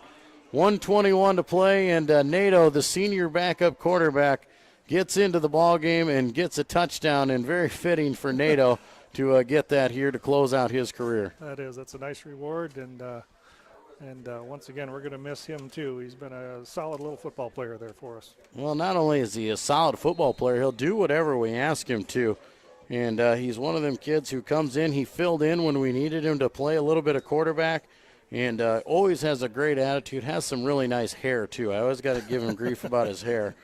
But Nato getting that touchdown, great to see that great kid out there. Carter crawling to do the kicking duties once again. Ball is down. Kick is up, and the kick is good. 1:21 to play here in this 4th quarter. 63 now to 28. The Lions lead. We'll keep it right here as we keep working our way through some senior recognition here as these Lions are seeing their final time. As we said, let's talk about that up front running game here tonight, and it all starts with those big hosses, the Hoggers up front. Caden Huseman, a senior, and that's a kid that we didn't get to see a lot of in the years past. He's had some injury problems out there, couldn't be on the field last year, and this year comes on and works his way into the starting spot out there. Caden Huseman, the energy that kid brings has been fantastic. Well, and at 205 pounds, Caden plays a lot bigger than his size out there. Very strong kid on the line of scrimmage. Also a big offensive lineman and defensive lineman. We hear him. He's virtually unblockable. Number 56, Colton Buss. Man, that kid you will miss. Everybody will notice on tape that he is one of them guys that is not going to be on film anymore, and opposing coaches are going to love it. He has brought a lot of double teams and raised a lot of havoc in backfields this year, that's for sure. Well, not only does Colton bring the pain on the defensive and offensive side, he's also a fantastic punter as well. Yeah, you can't say enough about his punting game. He has boomed some big kicks this year for us. Another guy that's a senior we're going to miss out there, defensive tackle and offensive lineman Jarrett Foster. And Jarrett, he's got that ornery littleness out there. He's not the biggest guy out there, Chris, but he gets after it, man. He's got a motor on him, and he gets pretty nasty down there in the trenches. And always fun to see Jarrett, and got to hear a little bit more about him. You get to see him at the half in our Lions Den. Jarrett Foster, definitely another one of them offensive linemen that it's going to be hard to see that energy go. That will be, he's one of those low center gravity guys that really gets a good push for the Lions on offense. Tyler Lodi with a run over the left side, a quick pass outside. Tyler Lodi trying to get down the field, steps out of bounds at the 42-yard line. 21 seconds left on the clock, just a few plays left here for the Sheldon Orebs. Some more seniors that we need to say goodbye to here on this Lions team that we will miss. Cole Remersma, and offensive lineman, defensive lineman, and a kid that was hampered with a shoulder injury earlier in the year, and Cole Remersma, glad that he was able to play through the pain and get the strap on there, and he was still able to come out and play in that final year. That's great. You hate to see a kid play with injury, but this is the last chance you get, so you make the most of it. Well, and our final senior that we say goodbye to here on the Central Lyon George Little Rock sidelines, and this is one of the more interesting characters out there. It's fun to see him throughout the years, and we saw him when he was younger and keep working his way through. Polar Bear, the big man, Matt Hansman, our big old lineman. We brought him in some big packages, and Coach Postma will tell you about Polar Bear. He loves Polar Bear. Polar Bear knows his role.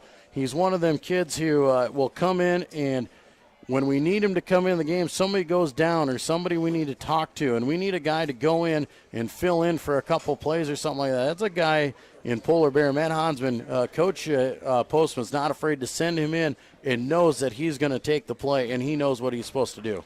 Yes, and I think you can just about drop him into any line spot, and he's going to do his job and do it well.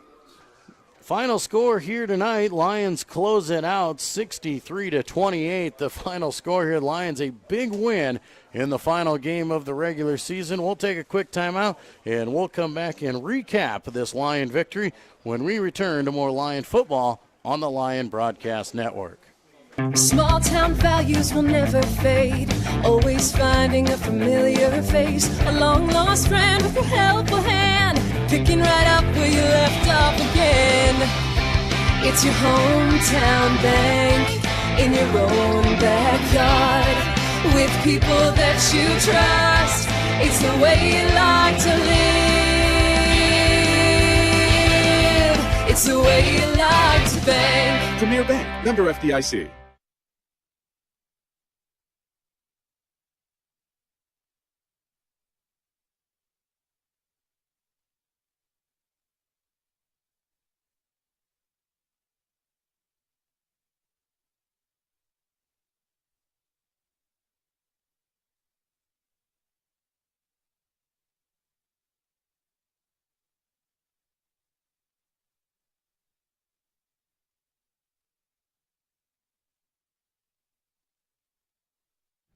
But I literally didn't see your text. Pizza Ranch legends. Like The husband who didn't text back about supper. probably near a text dead zone. You've heard of a text dead zone, right? It's only a legend, but just in case, there's all kinds of husband didn't text back about supper flavor at Pizza Ranch. I'm totally getting taco pizza! There's all kinds of that at Pizza Ranch. Hi, this is Russell Forrest. It's a proven fact that as Americans, we're spending more time at work in order to make a living and less time with what we cherish most, our relationships with God, family, and friends. The staff at DeNoble Austin & Company PC, certified public accountants in Rock Rapids and Laverne, is dedicated to working alongside you to accomplish all your business and personal financial needs. By partnering with DeNoble Austin & Company PC, you can spend more time with family, friends, and at church making the memories that are priceless. Frontier Bank is more than a bank. We're a community. Banking locally with Frontier Bank means that your money circulates within the community, funding small business lending and benefiting our local citizens, farmers, and neighborhoods. Frontier Bank is a community bank with leading-edge technology, including interactive teller machines and mobile deposits. Keep your deposits local and our community strong with Frontier Bank.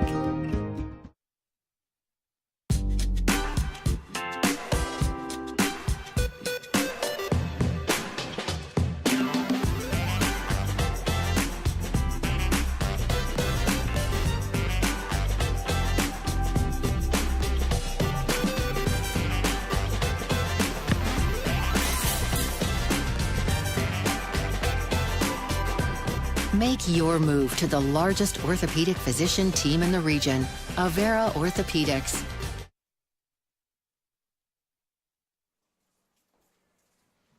Back in Sheldon, Joel Viss alongside Chris Bixman. Final score here tonight, Central Lyon George Little Rock victorious in the final game of the regular season over Sheldon. A big win for the Lions, and the offense, if you're ever looking, Chris, to finally get everything to click in the right direction, they did it tonight. And the Lions explode for a 63-28 victory here tonight over the Sheldon Orabs. And they take care of business. They move to 5-4, a winning record on the season, and still that outside possibility at a playoff shot. You bet. And, you know, in 5-4, it's nice after last season to have a winning record. These kids have a lot to be proud of. They made some big strides this year. And this is a fun game to watch tonight, Joel. That's a lot of points, a lot of offense, and it went by quickly. Well, and a lot of points, a lot of offense out there, and a lot of different guys got to touch the ball out there. You saw Lucas Nagel, obviously. He had the big night, a couple 100 yards rushing, some touchdowns out there. But Austin Metzger did a great job running. Tanner Vanentop was strong running up the middle as well. Zed Hymanson, he's been kind of quiet the last couple weeks. He got some big catches in there for us. Carter Krall does what he needs to do when he's out there. You had Trey Murray run the ball a little bit for us. You got to see Parker Netton score a touchdown on the offensive side. So Cole Telford. He blew up for us, man. He started it all for us. That's a lot of weapons. Cole Telford showing what he's got with a couple returns for touchdowns. So, I mean, just weapons after weapons. And the defense, once again, against a very stout offense. Man, Sheldon, they've got weapons as well. You got Radke, who throws just an amazing football. He's super aware. Makes great decisions, and then he's got a couple weapons in Vassler and Lodi out there who are just fantastic players as well. And for the Lions to give up 28 points, you see 28 points, but it was 7 points per quarter, and the Lion defense really played pretty exceptional too. They did, and they really stopped the Sheldon running game. And anytime you get your running game taken away, that's going to slow you down. And the Lion defense just did a really good job of stopping the run. How many times didn't we comment, 1 yard, no yard, just really kept them stopped in between the trenches, and that really hurts an offense when you take half their game away. Yeah, and we talk about how well this team played tonight. We also need to talk about how well they have played in this second half of the season. You look at how the season started off. We knew it was a tough schedule. We knew we were going to play some really hard teams, and we come out and we are sitting at 1-3, 1-4, and everyone's like, man, we're 1-4. We're not a very good football team. And after that Boyd Hall Rock Valley game, this team could have easily shut it down and said, no good. We're 1-4. Here comes our season again. But they never let it go. They kept their mindset right. They knew they had a chance, and able to rattle off 4 wins in a row, pick up 4 wins, become the district runner-up, and get back to that winning record at 5-4. And you just got to credit the attitudes and the effort of these kids all season long. That is for sure, Joel. It's pretty easy, the way the season started out, hang your heads and throw in the towel, and these kids sure didn't do that. That win against Sioux Center, that's a good football team too, and the Lions have really played some good hard football and did a terrific job the second half of the season. They got a lot to be proud of. Well, the Lions obviously a great turnaround from last season to this season, a 5-4 record out there, and still that outside chance at the playoffs out there. There are some things we're going to need some help. The big thing is we did what we needed to do. We got the wins that we needed. Now we need some wins from some other teams throughout the area. We were right on the outside looking in. It doesn't look very promising. We're going to need some pretty major help out there, but in the same aspect, the possibility is still there. As you see some of the scores from around the area, you can look at Boyd Hall Rock Valley tonight picking up a win over Sioux Center. West Lyon winning over Western Christian. That's nice for us. We almost assume West Sioux won. MLC Floyd Valley with a win there. We need Spirit Lake to win out against Garner Hayfield Ventura. And then we need a couple other teams across the state to win and a couple other teams to lose to try and catapult us in. We look at it and we try and calculate as much as we can and as best we can. But it looks like we might be just a little short, and we might be about 3 or 4 spots out at this point. Yeah, well, one more win would have made all the difference for us. But at least, the Lions came out, took care of business tonight. They took care of what was within their control, and the rest is up to football gods, I guess. Well, and our fate will be determined later on tonight, so we'll know a little bit later on tonight what the Lions' fate is, whether the season is still alive or whether it has come to an end here tonight. If it does come to an end, we thank you for tuning into us here on our Lion Broadcast Network. We're glad we have been able to provide this coverage for you. Glad to have you guys along. And we do say a big thank you to all of our sponsors out there because without them, this is absolutely not possible. We cannot do it without their support. We do remind you that the commercials that you see throughout here, the businesses that you see represented in those, please make sure that you go back and patronize those people. Go out there and support their business. And if nothing else, if you see someone from this place, make sure you tell them that you appreciate that their company supports Central Lyon activities, and not just in the football season, but volleyball and basketball and band. We've got band concerts coming up, choir concerts, and these fine sponsors take a yearly commitment to step up and really support Central Lyon activities, and super glad to have them on with us, and you can't say thank you to our sponsors enough here tonight. That'll do it for our coverage here. Hopefully not for the end of the season. Hopefully we get to see you next Friday night. If not, we will see you next year right back here on the Central Lyon Broadcast Network. For Chris Bixman, my name is Joel Viss. Final score here tonight, the Lions victorious over Sheldon by a score of 63-28. Thank you and good night, everybody.